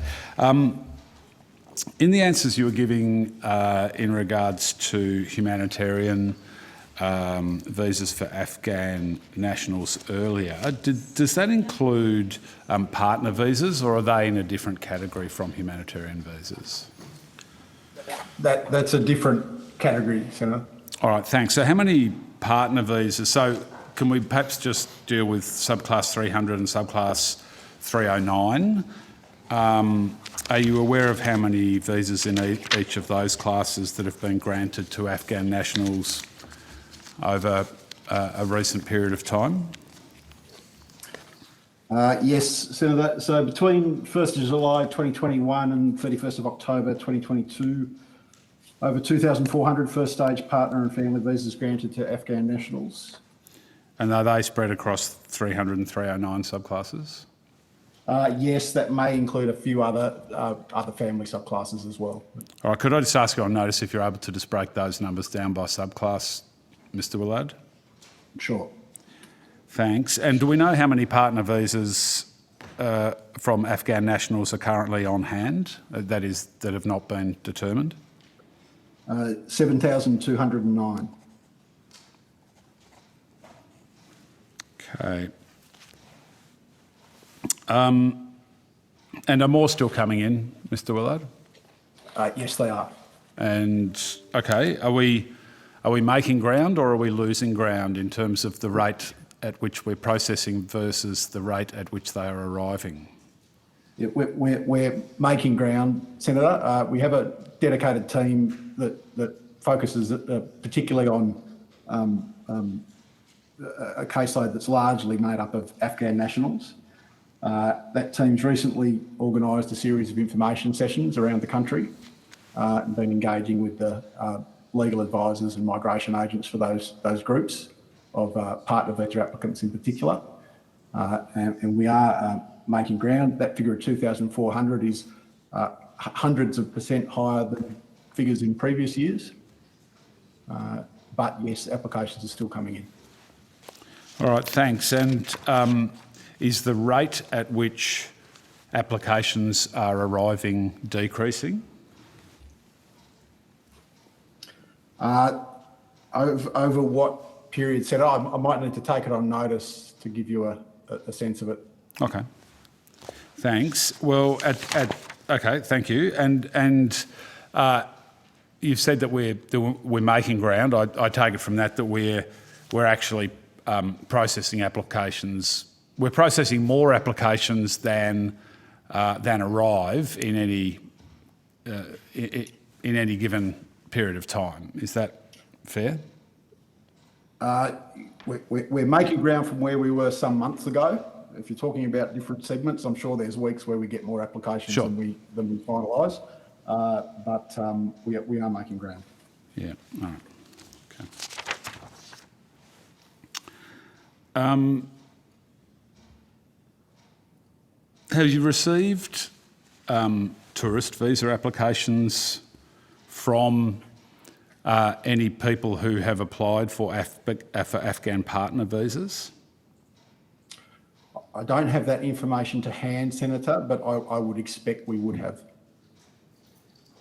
Okay. Could you just take on a notice whether you can provide any information about that to the committee? Sure.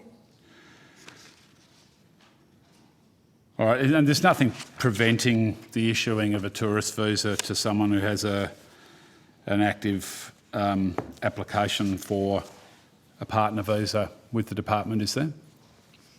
No, provided they meet all the criteria for grant of a tourist visa, there's nothing preventing grant. Okay, and would the existence of an application for a partner visa be a consideration in the department's decision as to whether to issue a tourist visa? All of an applicant's circumstances are relevant for consideration. There's no one element that is a defining element, but decision makers have to make an assessment about genuine intent in the course of assessing a tourist visa, and intentions expressed through having applied for other visas or incentives to return to country of origin. All of those elements do go into consideration. Yep. Okay, thanks. The department uses planning levels to guide its allocation of resources to process visas. That's correct, Mr. Willard, is it not? Yes, the migration program, so the permanent migration program is set through the use of planning levels, but the temporary visas don't have planning levels. No, partner visas would be part of a permanent migration program. Visas, yes. Yeah. All right. So I understand tourist visas would not be, but for partner visas, what are the planning levels that the department has in place for those subclasses? Senator, for 22-23, the figure is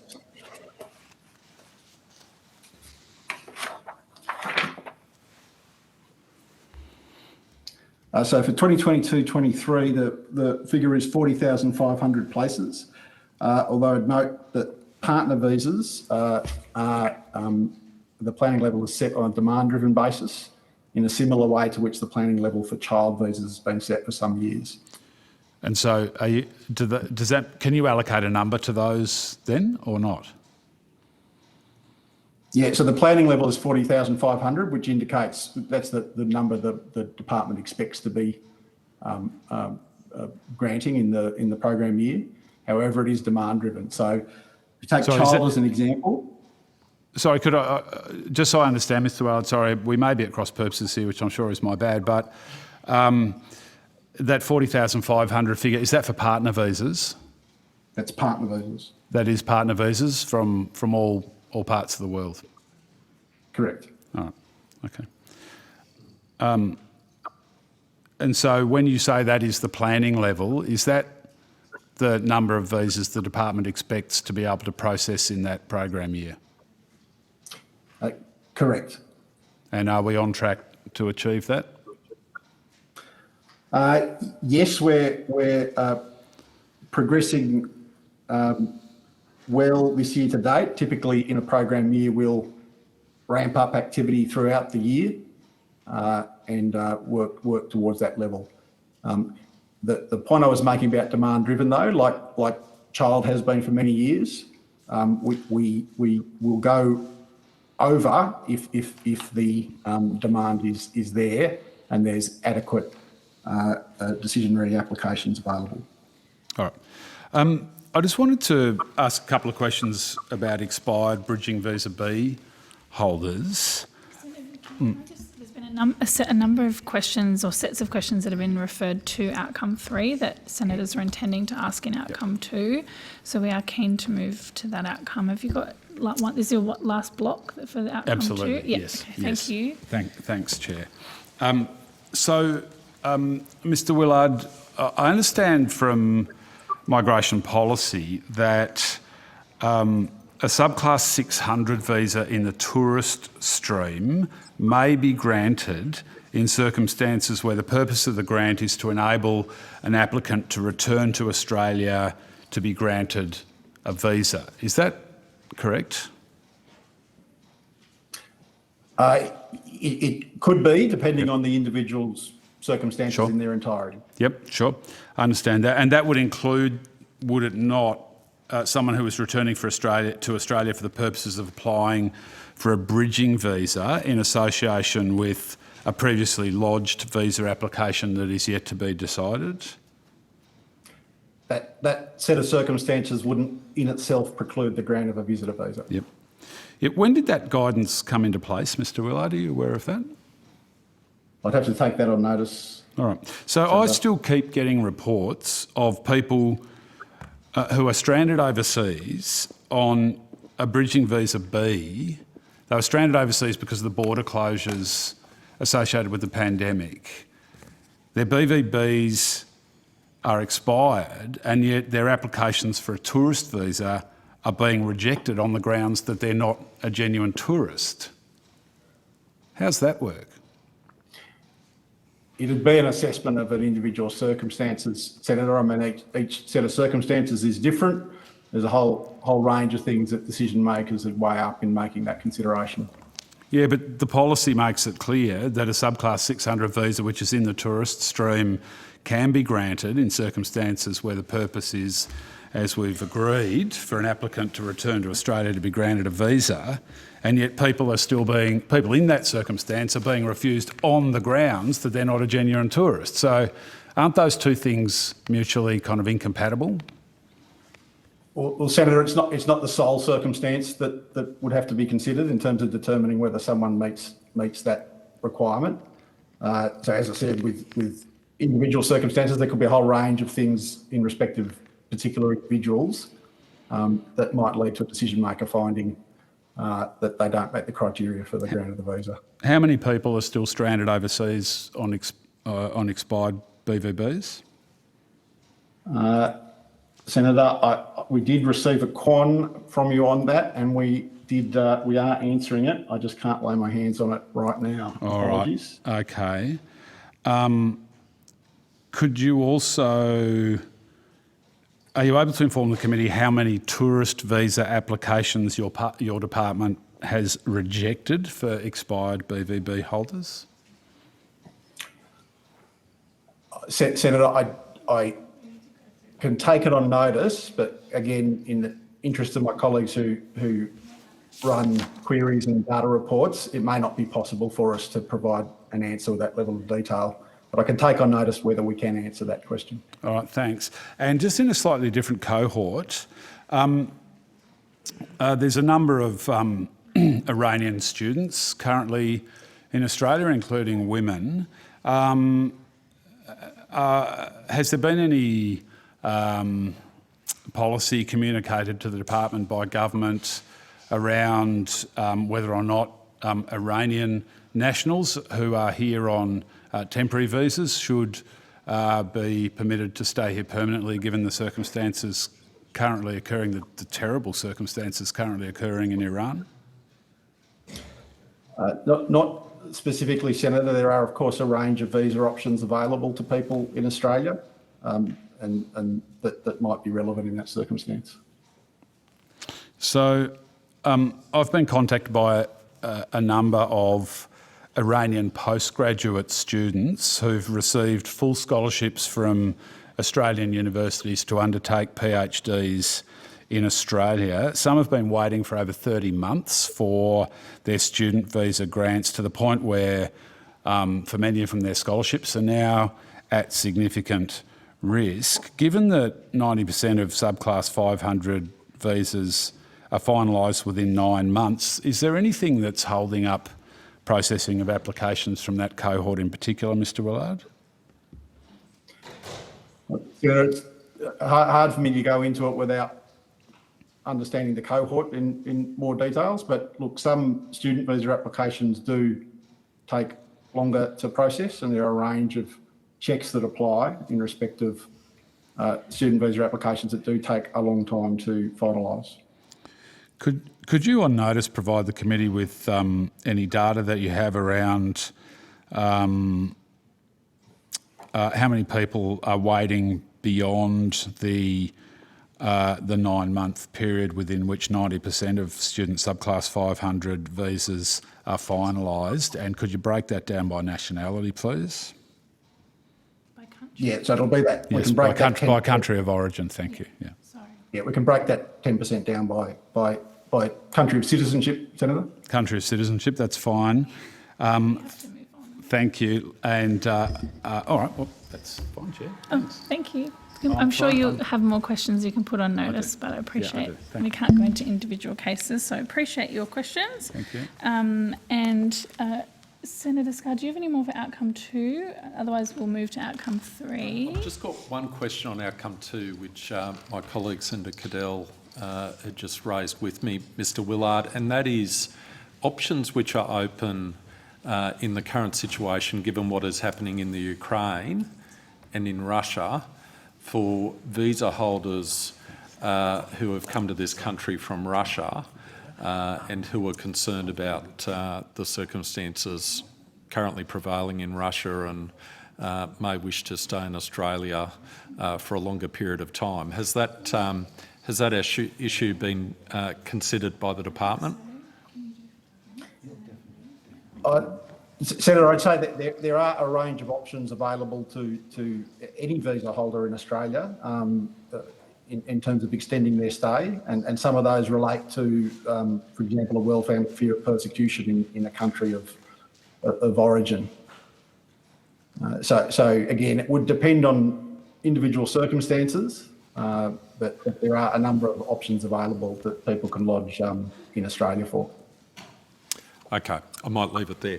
Thank you. Thank you. I'm glad we got that question in. If there's no other questions for outcome 3, I will call officers from outcome... Sorry, if there's no other questions for outcome 2, I'll call officers from the Department of Home Affairs, including Australian Border Force, in relation to outcome 3. Now, Senator Scarr, Senator McKim assures me he has 5 minutes and then he has to leave. Okay, the WIPS meeting. That's fine. So he's given us that assurance. And then the rest of the time is yours, except Senator Polly. So we'll get through it, and we might go into the break just a little bit. Yeah, sure. Okay. Do we need a break? So, no, we probably don't. We might have 5 minutes, like 3 minutes or something. Can't drink coffee. Do you need a break? I don't need a break. 5 minutes to go to the bathroom. We'll need 5 minutes. Thank you. Senator... Oh, sorry, the Commission has a short, brief statement.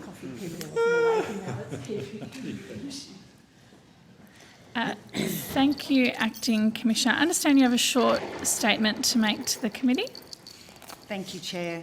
Committee, thanks for the opportunity to provide a statement. The border is a strategic national asset. International borders are interconnected systems that empower states with the control to manage their territorial sovereignty, national security and economic prosperity. The way our border has been managed has allowed the tyranny of distance to be replaced by the prospects of proximity. Australia's future prosperity and well-being will be underpinned by harnessing the full benefits that a modern, secure and seamless border can bring. The ABF occupies a unique strategic position as an integrated border agency with customs, maritime and immigration enforcement and facilitation functions. Today, the cumulative growth in international trade and travel, evolving border security challenges, a high attrition rate and the requirement to absorb increases in the cost of doing business has resulted in a tight fiscal environment for the ABF. Critical decisions as to where our officers are assigned is and will continue to require us to make difficult trade-offs between risk tolerance, service delivery in our ports, quality and cost. However, these steps will only address the short-term issues. Over the next 10 to 20 years, the ABF and Australia's border must significantly modernise. Adaptability, flexibility and openness to change are essential characteristics for a border agency seeking to effectively respond to the changing context of border threats, travel and trade. Trade modernisation through enhancing the efficiency and effectiveness of our trade system is a key priority for the ABF. The ABF is continuing to implement and develop a number of trade modernisation initiatives in consultation with industry stakeholders to support Australia's economic recovery and help to ensure the national resilience of our border. We continue to improve effectiveness in detecting and preventing illicit drugs from reaching Australians through cargo shipments, which is proven by our increased detection rates. Compared to the previous financial year, sea cargo inspections led to a 47% rise in positive detections for 21-22. The number of illicit drugs detected in all trade domains continues to increase year on year. Nationally, across all air and sea cargo and international mail domains, methamphetamine detections trends in 2022 indicate a considerable increase in both the number of detections and weights, with a half-yearly aggregate weights on course to exceed the full-year weights total of each of the previous 3 years. There was an 81% increase in the number of detections in Australia between 2021 and 21-22.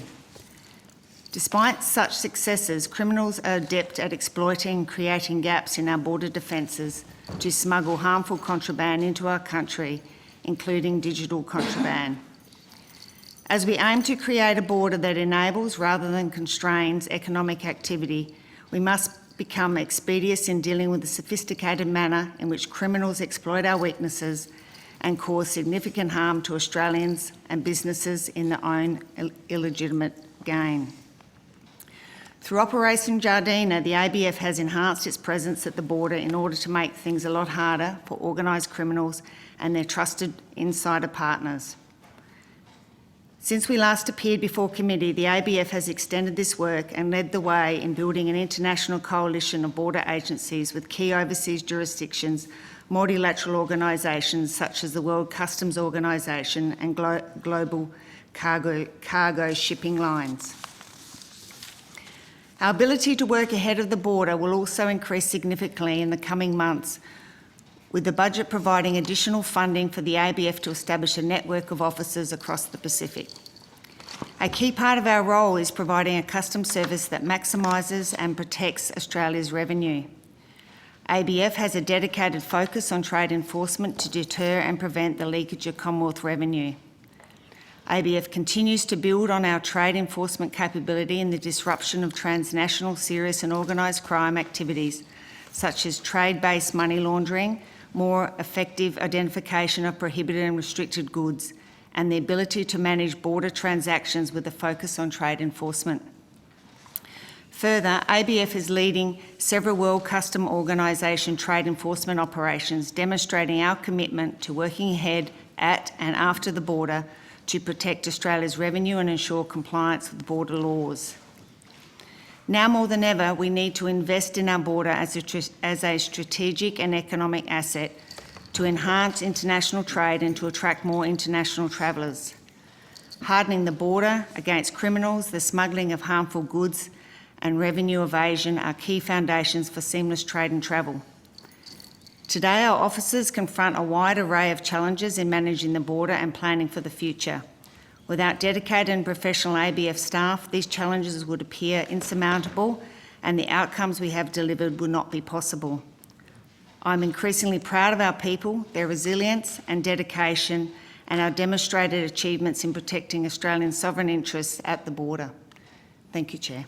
Thank you very much. We'll go to Senator McKim and then Senator Polley, and then opposition senators have the remainder of the time. Thank you. Thanks, Chair. I've noted how keen my committee colleagues are to get rid of me, so I'll... It's under you. Don't interpret it. Look, as I flagged earlier, I just wanted to ask some questions to follow up on the detention of an Indian tourist who was detained in Perth for 5 days. That was, you said publicly shortly afterwards that ABF would review the actions there. Is that review completed? Senator, thank you. Yes, the review has been completed, and I'd like to invite Assistant Commissioner Emma Johnson, AC West, who's coming in remotely. Oh, thank you. Thank you. Hi, Senator. Emma Johnson, Assistant Commissioner West and Close Support Command here. Thank you for your question. Yes, following visa cancellation and the subsequent overturning by the court in October, and the visa being reinstated and the individual released from detention, we undertook an internal review into the decision to cancel that visa, had a look at all the documents that we used to make decisions, the systems our staff accessed, policies that are referred to in making the decisions, and to determine whether there are any deficiencies in our training or policy. We also engaged our legal area as well to ensure that there was capable support. In addition, we've taken quite a number of steps to examine and enhance the visa decision-making process for ABF officers at the border. An operational directive was issued on the 21st of September, which was predating this decision. There was an aviation traveller work area working group consulted and established to provide in-person advice. We've also delivered some additional training in ABF aviation officers at airports, particularly here in Perth Airport, and our officers completed a 3-week secondary immigration clearance course in Perth in November. This was further complemented by an additional CVC course, which is the Considering Visa Cancellation course.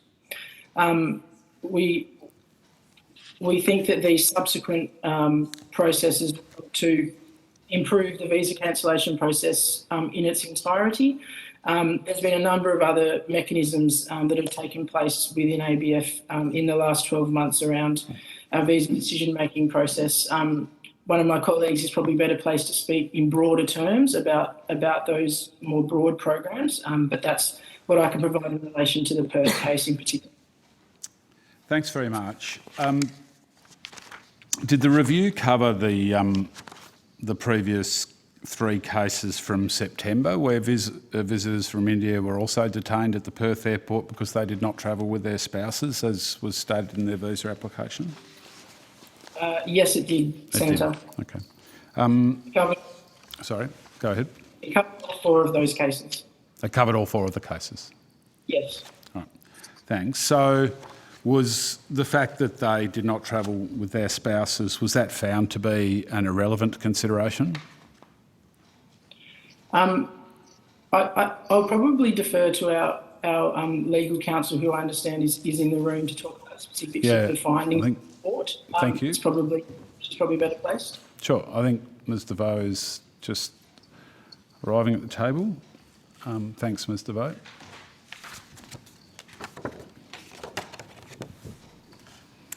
Pip DeVoe, General Counsel, Department of Home Affairs. I think the 2 matters, Senator, that you refer to where the issue was whether they were accompanied by their spouse, the question was not whether it was an irrelevant consideration. The question was the timing of the provision of the information that may or may not have been correct. So the section that was used by the officers to find that there was incorrect information provided was one that should have applied to the accuracy of the information at the time the application was lodged. So at the time the application was lodged, there was no evidence to suggest that the information was incorrect. So that being said, had the officers considered a different provision under the Act, it may have been that there was room still to nevertheless cancel the visas because they may not have updated the officers with the correct information at the time. So the concession was made on the basis that the particular provision that was used required an assessment of the accuracy of the information at the time the application was lodged rather than at the time of immigration clearance. So it wasn't so much a matter of irrelevant consideration, but a misunderstanding of what the preferred cancellation ground might have been. All right. So, Mr. DeVoe, does that account that you've just given, would that constitute the jurisdictional error? Yes, department and jurisdictional said in the area is and I saw the comments that you'd made, Senator, in the press about it being more of an egregious error rather than a jurisdictional one, and that flourish aside, jurisdictional error, you would know, Senator, is a very broad term that can cover a number of sins in terms of administrative law and applications. So yes, it was the absence of evidence for that particular ground. All right. Yeah. Okay. So I'm aware that the committee's being generous, and I thank my colleagues, and I am nearly done on this. So really, just two further questions. Given the 4 cases were all people from India, I mean, did this happen to people from other parts of the world, and are we confident there's no racial profiling going on here? Senator, I can answer that. We have the three highest countries, Indonesia, New Zealand and India. For that, their percentage is less than 1%, and of that it's proportionate against those 3 countries. Okay, so sorry, just to be clear, is there evidence that this sort of thing has happened to people from other countries? It's like visa cancellations. The cancellations, on these grounds? we cancel it. The delegate on these grounds. The delegate will make the decision on a number of different grounds that they come up for consideration on a case-by-case basis. Of the thousands of international travellers that arrive in Australia, each and every one is considered on its own merits, and the delegate will make those decisions based on the information that they have that's presented to them, and is proportionate to the number of the high travel nationals from particular countries that arrive in Australia. Thanks. And I do understand the point that you're trying to make, but I guess the question I'd like an answer to is whether we've heard there's an error here, a jurisdictional error. Have ABF officers made that same jurisdictional error in regards to people from any other countries of origin, or has it just been confined to people from India? There is no confining to just India. I'll take it on notice of any other errors of the exact same nature as what you have described. Thank you, I appreciate that. And final question, the training that we heard about, I think from the WA folks in ABF, has that been replicated nationally through ABF? Yes, it has, Senator. Yeah. All right, thank you. Thanks, Chair. Thank I appreciate it. Senator McKim. Senator Polley, you have the call. Yes, thank you. I want to go to a different area, and that is in relation to illegal tobacco. And what work does the ABF do to address the problem of the illegal importing of tobacco and also vaping? So if you could just go through and identify the sort of success, hopefully, that you've had in at least trying to combat some of that. Thank you, Senator. I'd like to invite GM Vanessa Holborn, who's GM Customs.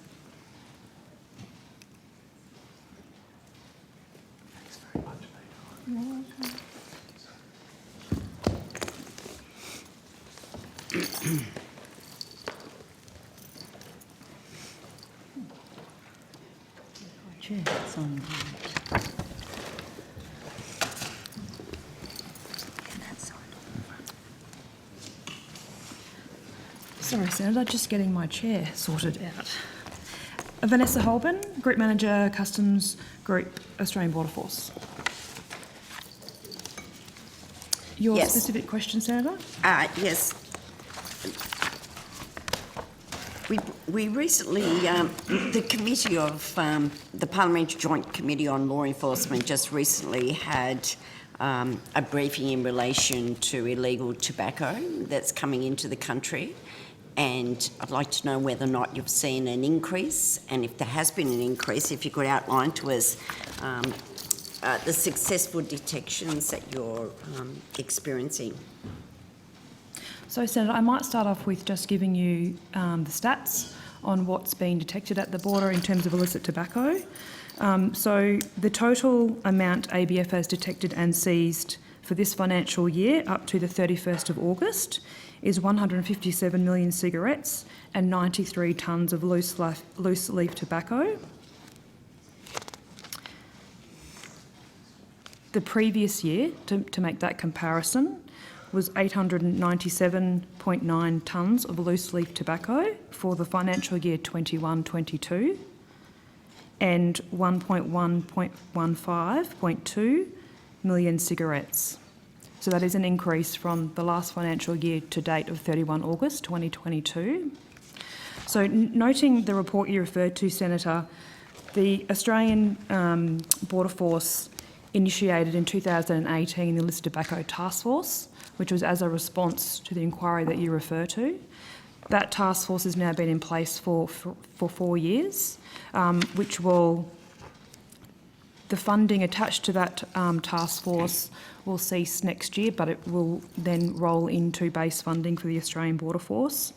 So that task force is made up of multidisciplinary teams across different agencies. So that includes the Australian Taxation Office, the Australian Federal Police, the Australian Criminal Intelligence Commission, and obviously ABF officers. We have strike teams across each capital city.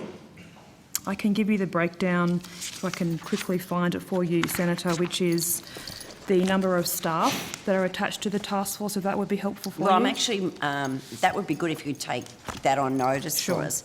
I guess what I'm trying to ascertain is there has been an increase in illegal tobacco coming into the country, and I'd like to know whether or not vaping is included in your information, if you give us some stats about that.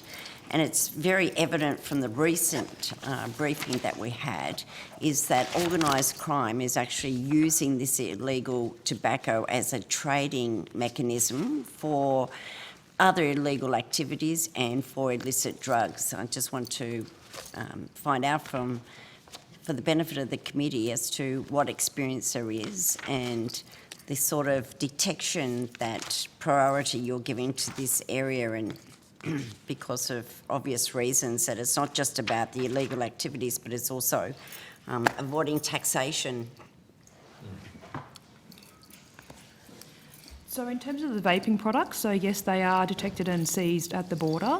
The Australian Border Force will refer any detections of vaping products to the Therapeutic Goods Administration, which is under the Department of Health.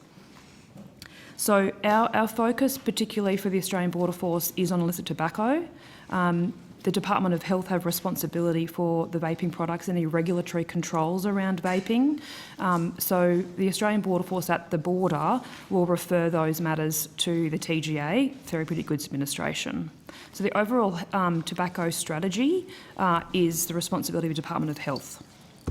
So in relation to the task force that you spoke to and alluded to in relation to the AFP and state and territory police forces and other levels of law enforcement working, but that funding ceases, there was a number of... Sorry, can I just clarify, it doesn't cease. So the Australian Border Force is still funded to undertake the illicit tobacco task force and to have that task force set up. Right, okay. So in relation to the recommendations of the inquiry that was carried out, there was a number of recommendations in relation to what we needed to do. Are you familiar with those recommendations? Not intimately, but I'm aware of the report and also that it was tabled in Parliament in November of last year. Right. Do you know how many of those recommendations the government adopted? I'll take that on notice, Senator. Is anyone else at the table aware of any of those recommendations being adopted? We'll take it on notice, thank you.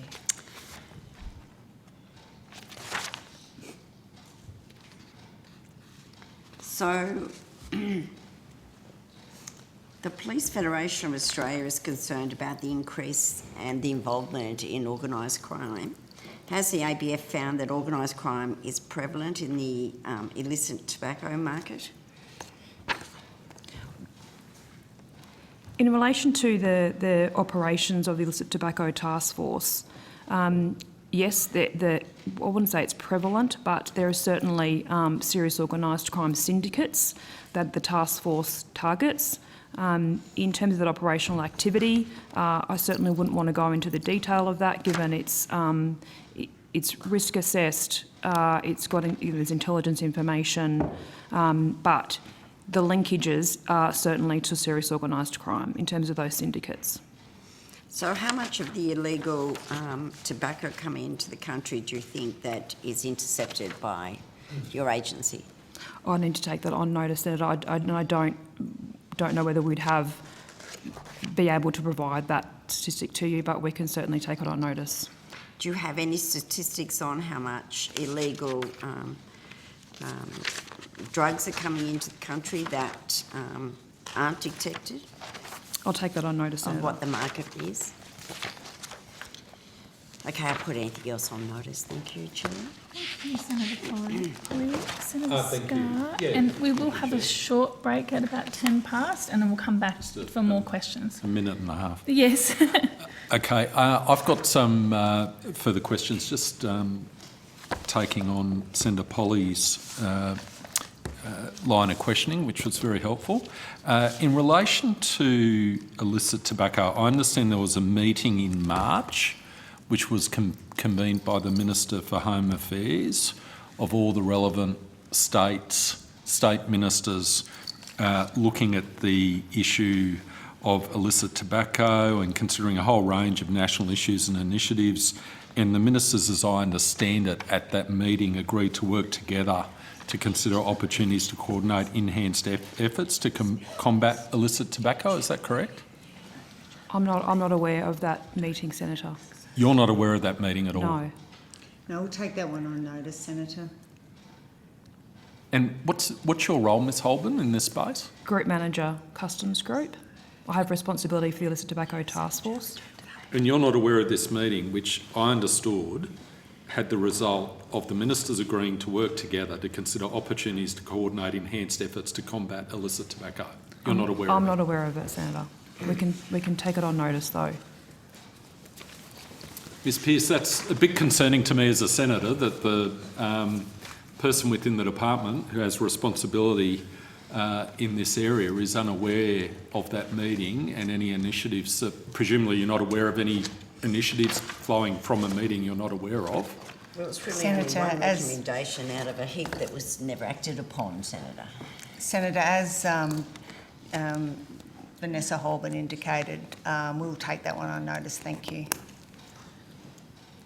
Well, Ms Pearce, are you aware whether or not there's been any progress since that meeting in March in relation to looking at a whole range of recommendations and ways in which the federal and the states can work together to combat this problem, which Senator Polly was right to raise, because to a large extent the people on the ground are the state police agencies who can effectively actually attend shops where this illicit tobacco is being sold today and actually take action. Are you aware of any steps that have been taken to progress that liaison between the federal government and the state governments? I'll say, Senator, the meeting and all subsequent actions, I'll take it on notice to respond back to you on that. All right, well, I find that quite surprising, but there's no one else here who knows anything else about that? No, Senator. Doesn't sound like it's progressing well. I'd like to... If your government had acted on the 10 recommendations, we might have actually been further ahead, Senator. Throw a stone, Senator Scarr. Well, I'm just genuinely surprised no one's available who can shed light on that. But I'll move on to another topic, my final topic in outcome 3, and that is the cut in the last budget to the budget for management of the Immigration Detention Network. Is there someone who can speak with respect to the budget? And I'm referring to page 149 of budget paper number 2. I'll invite our Chief Financial Officer to come forward on that one. Steph.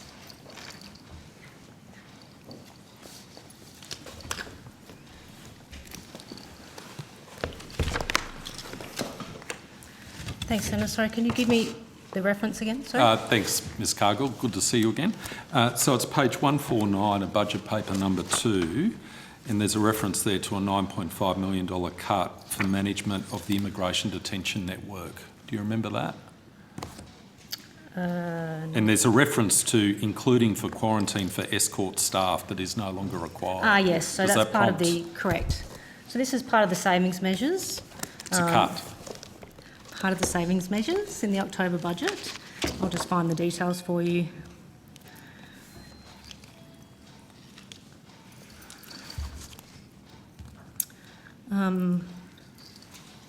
So it's page 149 of budget paper. Yeah, I don't actually have BP2 with me. The $9.5 million in 22-23 was Yep. returned to the budget bottom line in relation to the cost of quarantining escort staff in the immigration detention network due to COVID-19 requirements, and there's actually no longer a requirement for staff to quarantine, and therefore that funding was not required. So the actual reference in budget paper number 2, and I don't know if you've got, have we got budget? Could you give it to Ms Cargill, please?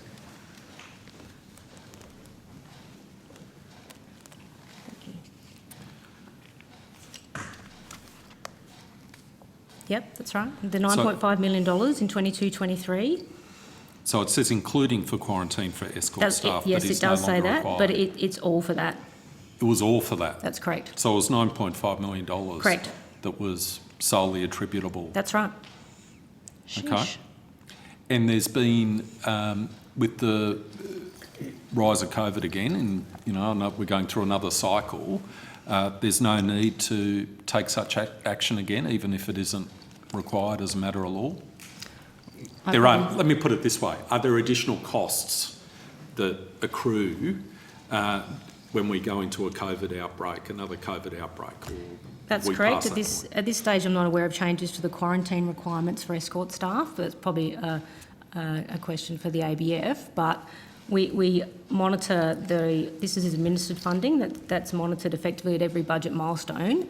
Should there be a requirement for additional funding for immigration detention, will be revisited in the next budget milestone. Ms Pearce, do you have anything to add on that? Yes, in regards to the quarantine requirements, if we have any quarantine outbreaks within any of our facilities, we have a corresponding protocol and we have costs incurred against that. If you seek details on that, I have Deputy Commissioner available to respond to that in more detail. Oh, I think it's okay. I think you've answered. So the $9.5 million was wholly attributable to the quarantine issue. It wasn't including, it was all of it. It was all of it. Okay, all right. Thank you. No further questions. Thank you. The committee will suspend for a short time and we'll return. We don't have any more questions for outcome 3. So we'll return with the Australian Security Intelligence Organisation.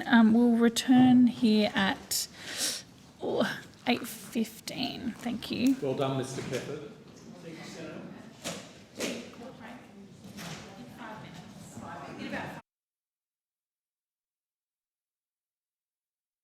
Thank you, everyone. I now call officers from the Australian Security Intelligence Organisation.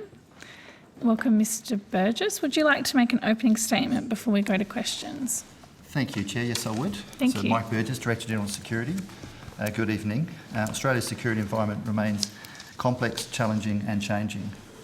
Complex because the threat environment is increasingly volatile and shaped by diverse drivers that range from geopolitical to technical, ideological to environmental. Challenging because Australia is being targeted by sophisticated foreign adversaries that are effectively unconstrained by resources, ethics or laws. Changing because the threats are increasingly intersecting, emerging from new places and blurring the distinctions between ASIO's legislative responsibilities. In this context, you may be aware that earlier today, I announced the change to Australia's terrorism threat level. The threat to Australia and Australians onshore terrorism is now assessed as possible. While Australia remains a potential terrorist target, there are fewer extremists with the intention to conduct an attack onshore than there were when we raised the threat level in 2014. This does not mean the threat is extinguished. Possible does not mean negligible. The threat has dissipated, not disappeared. It remains plausible that someone will die at the hands of a terrorist in Australia within the next 12 months. Although, of course, my organisation will literally work around the clock to prevent that from happening.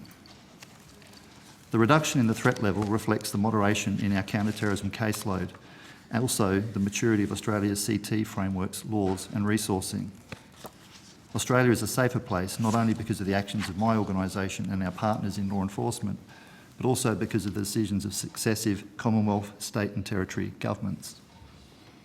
And it's important to note that our assessment assumes there are no radical shifts in these policies, processes, investment or laws. I also want to emphasise the lower threat level does not mean a lower operational tempo. Threat to life will remain a priority for me and my organisation, and we will need to remain vigilant. Terrorism is both an enduring and evolving threat, and in some ways our countering terrorism mission is becoming more challenging. The most likely terrorist attack in Australia is an individual using a basic weapon like a knife or vehicle. These attacks are difficult to detect ahead of time and can occur with little or no warning. Threat to life must always remain, and threat to life must and will remain a priority for my organisation. We will stay on the case, continuing our counter-terrorism effort and give the Australian people the safety, security and assurance they deserve. Thank you, Chair. Thank you very much. Senator Patterson, if you take the call. Burgess, thank you. And on behalf of the opposition, I want to also welcome the reduction in the terrorism threat level in Australia. It's a very welcome piece of news, and it is a tribute to you and your team at ASIO, as well as your law enforcement partners and Home Affairs partners who work very collaboratively on that, and long may it remain the case. There was an observation that you made in your statement today, in your speech today making this announcement, which you partially repeated in your opening statement there, which I want to zero in on, which I'll just briefly repeat for the sake of clarity. You said there's one important factor I want to emphasise. The reduction in the threat level reflects the maturity of Australia's counter-terrorism frameworks, laws and resourcing. Australia is a safer place not only because of the actions of my organisation and our partners in law enforcement, but also because of the decisions of successive Commonwealth and state and territory governments. However, it's important to note that our assessment assumes there are no radical shifts in these policies, processes, laws or investments. That's a very timely warning. I agree with you. It would be very unfortunate if any of those were changed because they've been proven to be successful. I just want to confirm that in the May 2021 budget, ASIO got an additional investment of $1.5 billion. Is that right? $1.25 billion, Senator. Thank you for the clarification. What is the purpose of that investment? So that investment is our capability. It's broken down into the major portion of that is a 10-year investment in the capabilities that allow ASIO to, in our language, collect the dots and make sense of the dots we collect, to join them together so we can identify and manage threats to security. Another portion of that is just the ongoing operational expenses of the Ben Chifley building. But the majority of that funding is investments in our ability to collect and connect the dots. And you've already started deploying that investment. Have you seen benefits of that? So we already have started deploying that investment, designed deliberately in the early years, setting up the foundational work that will see mission benefits in the outer years, but not 5-7 years from now. But so we're well on the path there. Like most organisations in a low unemployment market, we have trouble with some things, some skills are in short demand, but we're managing that program well. And just confirming that increased investment from the 21 budget hasn't been changed or reduced in any way in either the March 22 budget or the October 22 budget? That's correct, it's unchanged. And how concerned would you be if in the future it was cut or was reduced in any way? I would be concerned, of course.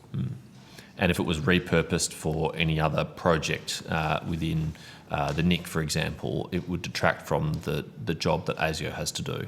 I think, Senator, the way I'd answer that, obviously our budgets are set by the government of the day. What the money, if we were to receive a cut, where it went, that would be a matter for government. I think I've got a pretty strong case for ASIO to continue investment in its capabilities it needs, but I'd recognise it's a competitive environment for money, and colleagues across the community have equal arguments for investment in their capabilities as well. Yes, I would agree with you. They have some very compelling arguments, but I would hope that any additional investment doesn't come at the expense of any other agencies within the NIC, and that it be additional, because, as you've outlined, the threats that we face are very serious. They certainly are, Senator. Moving on to a second topic, you probably wouldn't have had the opportunity to hear it, but I was asking the Department of Home Affairs about the Chinese surveillance companies Hikvision and Dahua in light of the decision of the UK government to ban it from government buildings and the light of the decision of the Federal Communications Commission in the United States to also substantially ban them in the United States. Does ASIO have any Hikvision or Dahua equipment at any of their facilities? I don't believe we do, but I will actually take that question on notice. I would be surprised if you do as well. Have you provided any advice to other agencies or departments of government about risks posed by companies like these? Not that I'm aware of, Senator. Of course, I understand where you're going with your concern, and I would share with you the concern of nothing wrong with the technology. It's where the data that it collects and where it would end up and what else it could be used for would be of great concern to me and my agency. Yeah, indeed. That is my concern. As the relevant UK government minister, Oliver Dowden, told Parliament, the cameras are produced by companies subject to the national intelligence law of the People's Republic of China, and that means that the data that they collect could be accessible in mainland China and therefore handed over to the Chinese intelligence agencies. In the discussion with Home Affairs, they acknowledged that, save for an exception, they don't have them at their facilities, and they agreed with the concerns that the UK government and the US government have articulated, but they weren't aware either of whether advice had been provided to any other government departments and agencies about this. It seems to me to be a gap in the market. Your organisation, Home Affairs, ASD, very sophisticated understanding these threats. Not every government department is going to have that same level of expertise. Why is no one providing that advice to other arms of government? Well, it's a good question, Senator. I'm not sure I could answer that for you. Obviously ASIO is not in the rule-making business. Do I have concerns about such technology? Absolutely. So I would put that in the scale of what's the most pressing issue to deal with. 5G was obviously one great example of 5G will be at the top of this nation's list of critical infrastructure, and it was incredibly important to ensure there were not what is termed high-risk vendors in the 5G. Security cameras obviously collect a lot of data. It's an issue that perhaps someone should look into, but it's not front of mind for me and my organisation at this point in time. Fair enough, thank you. Moving on to my third and final topic. The Insulam appeared before Senate estimates a couple of weeks ago, and I asked him about his scheduled review into the espionage and foreign interference legislation. And he said, and this is not a criticism of him in any way, that in his judgment it's not likely he's going to be able to complete that review within his term, given other pressing priorities he has and direction he's received from government to prioritise other investigations.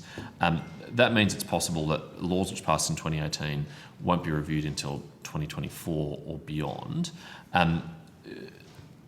Do you think it's important that legislation like this passed by the Parliament is reviewed to assess its effectiveness? I would agree. It is useful to review laws, but to test whether they were, have delivered the outcome that was expected by Parliament when those laws were passed by Parliament. But there are many ways in which reviews can be laws. One of the laws can be reviewed. One of them is through Insulam. Of course, there are other ways. My focus, however, would be on the changes or the implementation of the espionage and foreign interference laws that actually allows the Counter Foreign Interference Task Force to focus on dealing with foreign interference. It's one important tool.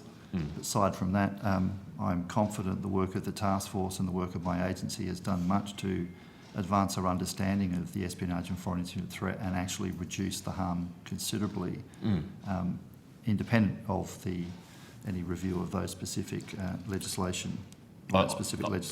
Thank you. No, I entirely agree, but the Parliament obviously had a clear intent that this review should take place because it wrote it into the legislation that the Insulam should do it, and now we've identified that Insulam is not going to be able to do it in a timely way. I also agree with you that there are other ways to do this. Another avenue would be for the Parliamentary Joint Committee on Intelligence and Security to review it.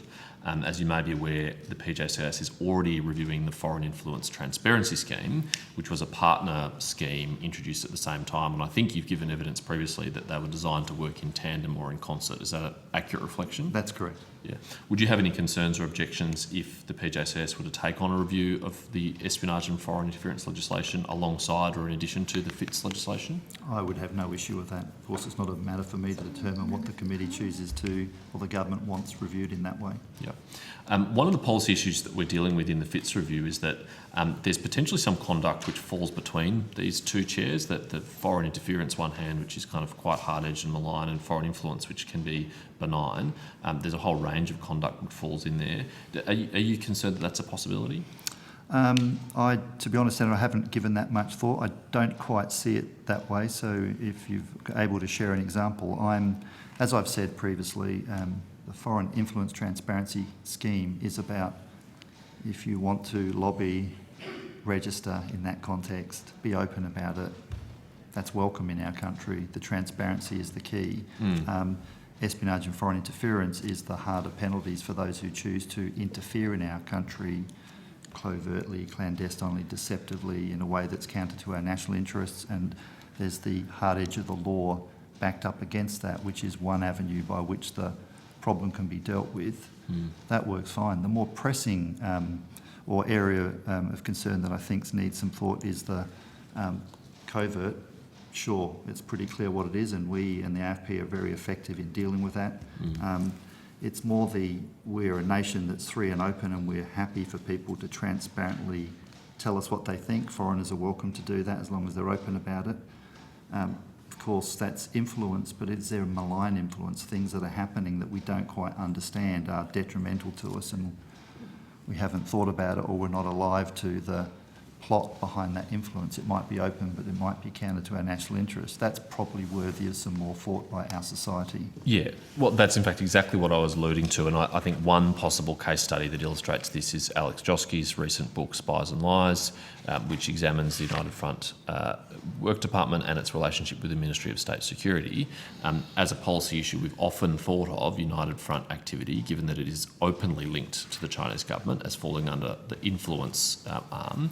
But Mr Joski, I think, quite convincingly argues that, in fact, behind most United Front activities is a Ministry of State Security handler, in which case this is influence, which is malign in nature and directed by potentially a foreign intelligence agency. I'd suggest if we saw a link between a foreign intelligence service and an organisation like the United Front, that would fall in the category of foreign interference, and we would deal with that effectively. Okay. Good. I will very much welcome that. Just finally, the question of cyber-enabled foreign interference has emerged as a real issue in recent times. I'm particularly concerned about the Australian Strategic Policy Institute report a few weeks ago that talked about how journalists and researchers and activists who are working on human rights issues in China, particularly relating to Uyghurs in Xinjiang, have been targeted for very sustained, personalised harassment and intimidation, clearly in an attempt to silence them. Do you see it as ASIO's responsibility to deal with cyber-enabled foreign interference in that way?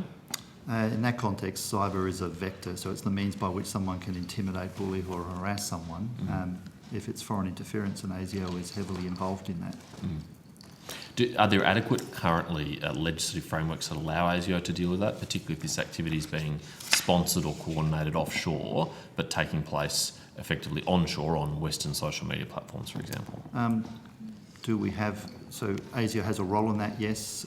Dealing with that would not just be ASIO, of course. I think the Minister of Home Affairs has spoken about how those who are running social media services and the role and the responsibility they have ensuring those platforms are used for open and free and non-harmful things, not for bullying or intimidation. They have a role to play.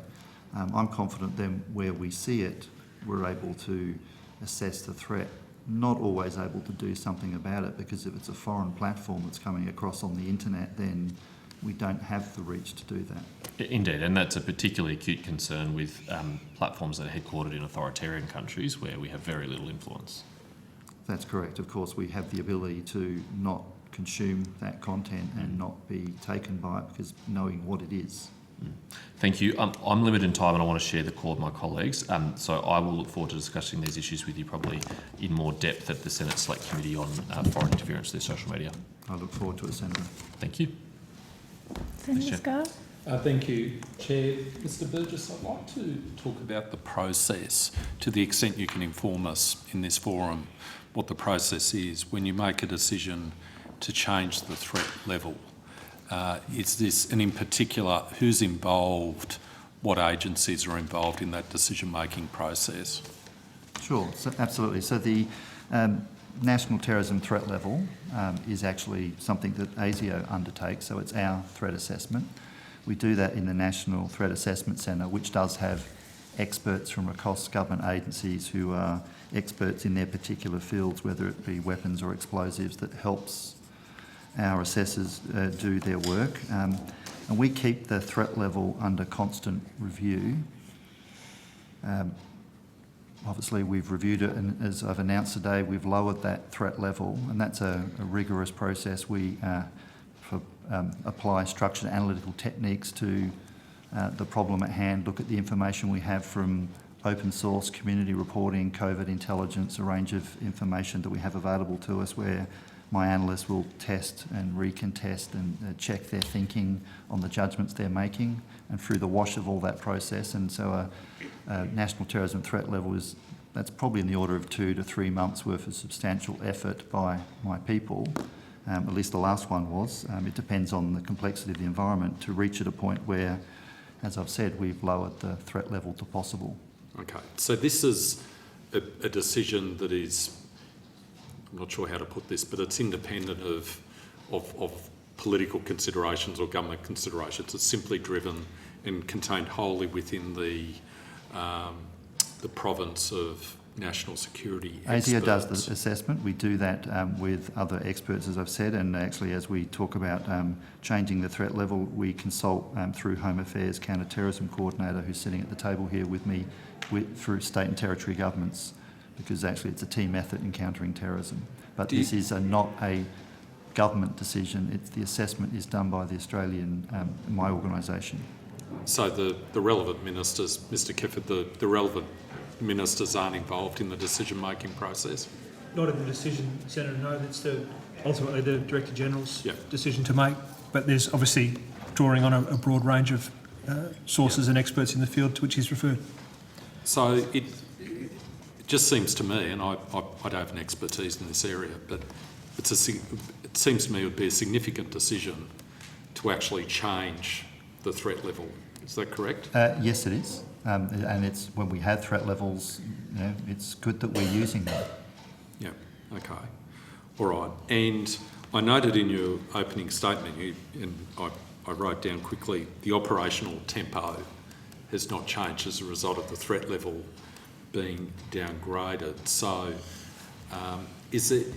what flows from this downgrading from ASIO's perspective in terms of allocation of resources, etc.? Does anything flow from this downgrading? So as I've said in my remarks today and earlier today, we're not expecting a downgrading of effort or resources. It's the very effort and resources and laws and approach across the states and territories by their governments and the federal government that have actually landed the country with the lower threat level.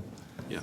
It would be unwise to say mission accomplished, because terrorism endures. We still have individuals that ASIO investigates right now who are fixated on killing other Australians. It's just there are less of them than we've had in the past, and hence the threat level is lowered.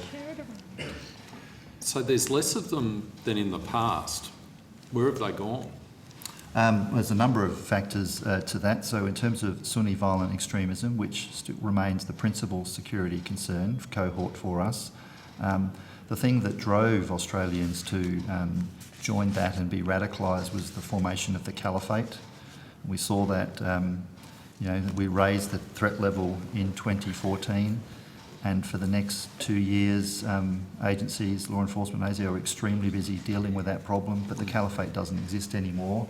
And ISIL and Al-Qaeda themselves do not resonate in Australia as much, and our terrorism caseload for Sunni violent extremism has moderated, so it's lower than it has been in the past. Okay. So people aren't engaging in this, and they've maybe as a country we've benefited from the effective work across the whole of society in terms of calling it out and knowing it's wrong, and the efforts to manage this actually have landed this country in a very good position. Yeah, well, I certainly hope that's the case, and appreciate that observation. In relation to the fall of the caliphate, ISIS being degraded, this raises questions in relation to the recent repatriation of family members of ISIS fighters. And to the extent you can answer this question in this forum, to what extent did ASIO play a role in terms of that repatriation process? So we did play a role. Our role is to assess the threat that individuals pose.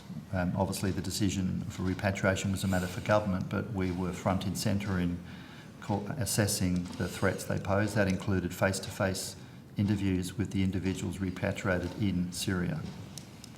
With all the individuals? With all the individuals.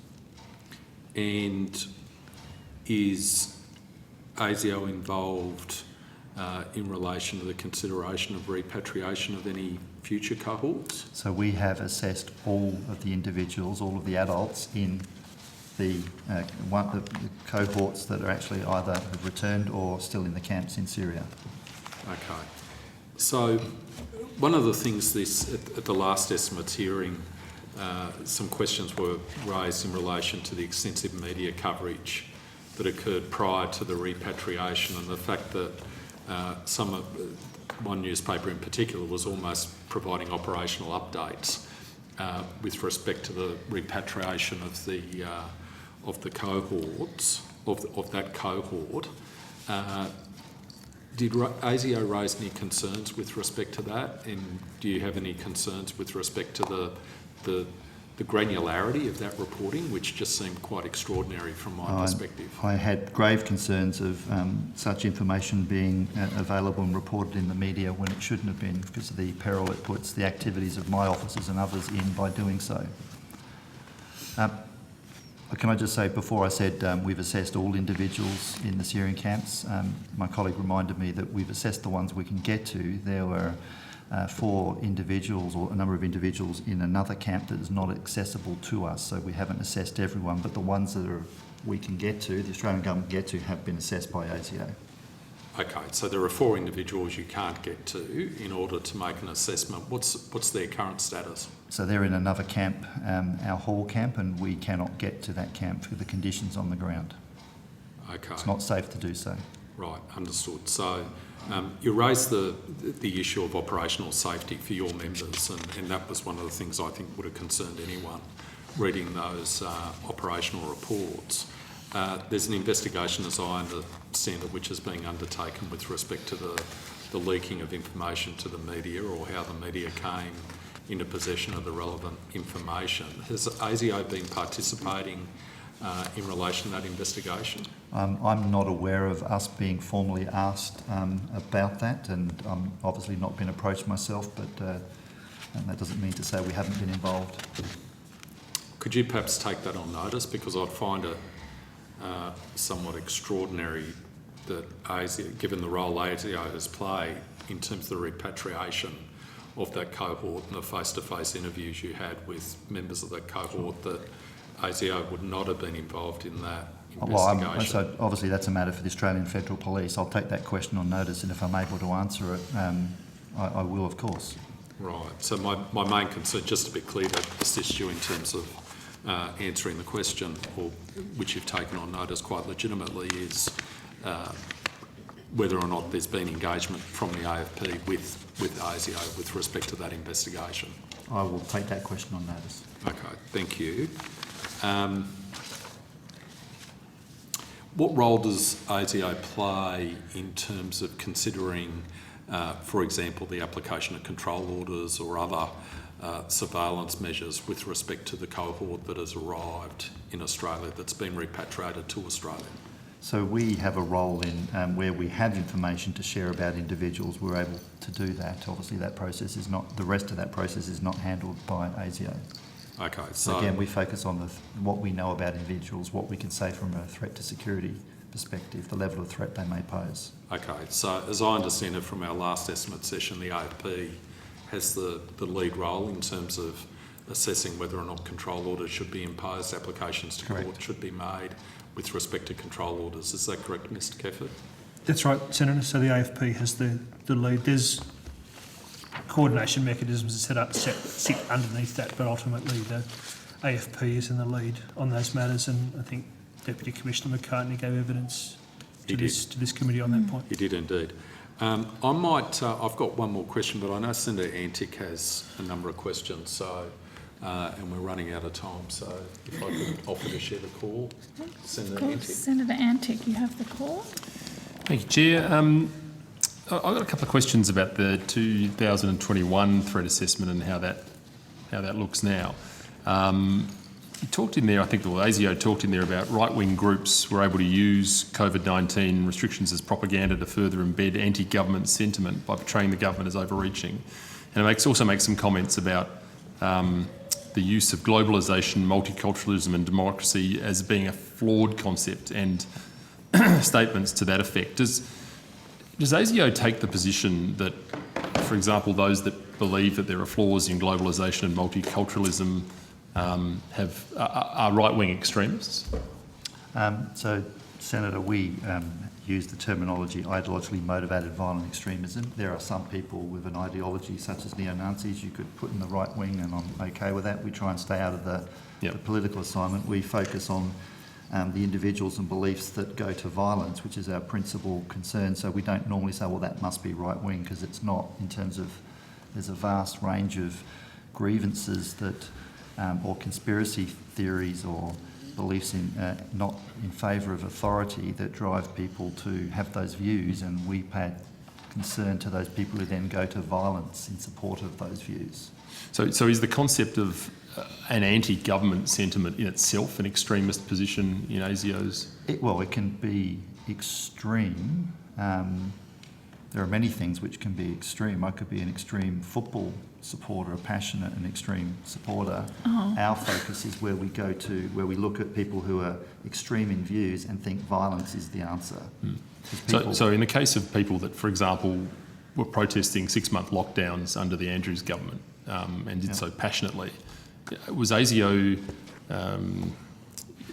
were those people flagged as, broadly as extremist groups? No. So we were watching, obviously, that, because we're looking for signs of violent extremism, so we would have politically motivated violence. And whilst we saw violent rhetoric and in some cases some violence in protest, there was no active planning of violence extremism, and there were no acts of terrorism identified during lockdown protests. And what about, I always have seen in the past historically a lot of assertions about right-wing extremism. I know you've used different language now. What is the reason that we never hear about left-wing groups? I mean, whenever I'm out on the street, all I see is Extinction Rebellion gluing themselves to stuff. So I definitely think the majority of stuff we hear about is Nationalist Socialist or neo-Nazis. That is the predominant threat that we've seen rise here in Australia. We have other individuals across the spectrum, if I should call it that, but they are much lower in terms of prevalence, and certainly not currently appearing in those groups that we have concerns that they think violence is the answer, or have the potential to attract people that go to violence at this stage.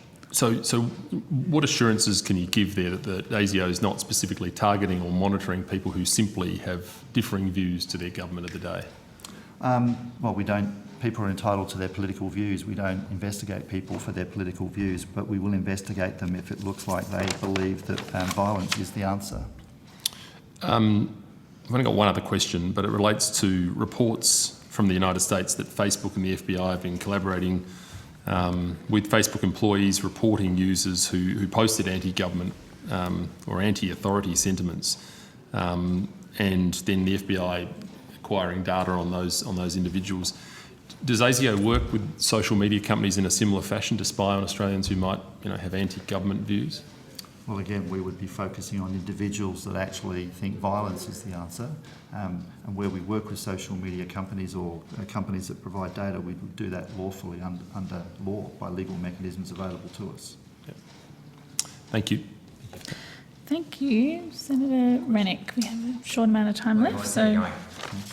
Look, I was just going to ask, is there going to be an investigation into the origins of the coronavirus and how it was funded, in particular the funding by EcoHealth, et cetera, et cetera? Not by my organisation, no. So who would be looking at that? Well, I don't think anyone would be looking at that. I know there was much work done across the world in terms of the origins and what intelligence could tell you in that regards, but it's certainly not something my organisation focuses on. Right, okay. I'll address that to the Minister, because I know when it originally came out, our Foreign Minister at the time called for an investigation into the origins of coronavirus, and it's sort of gone cold. I'm just a bit bemused or perplexed as to why no one seems to be interested in, the outbreak and whether or not it was a gain of function issue or just a spontaneous outbreak. Don't you think, given that after 2 years of lockdowns, we should actually try and work out, what caused it so it doesn't happen again? Well, that's a matter for others to make judgments on. From my agency, that's not something I would focus on. So you don't see that as a threat? Well, if there was a threat where a nation was building a virus or an individual was building a virus for politically motivated violence or foreign interference or sabotage, then yes, I would be focused on that.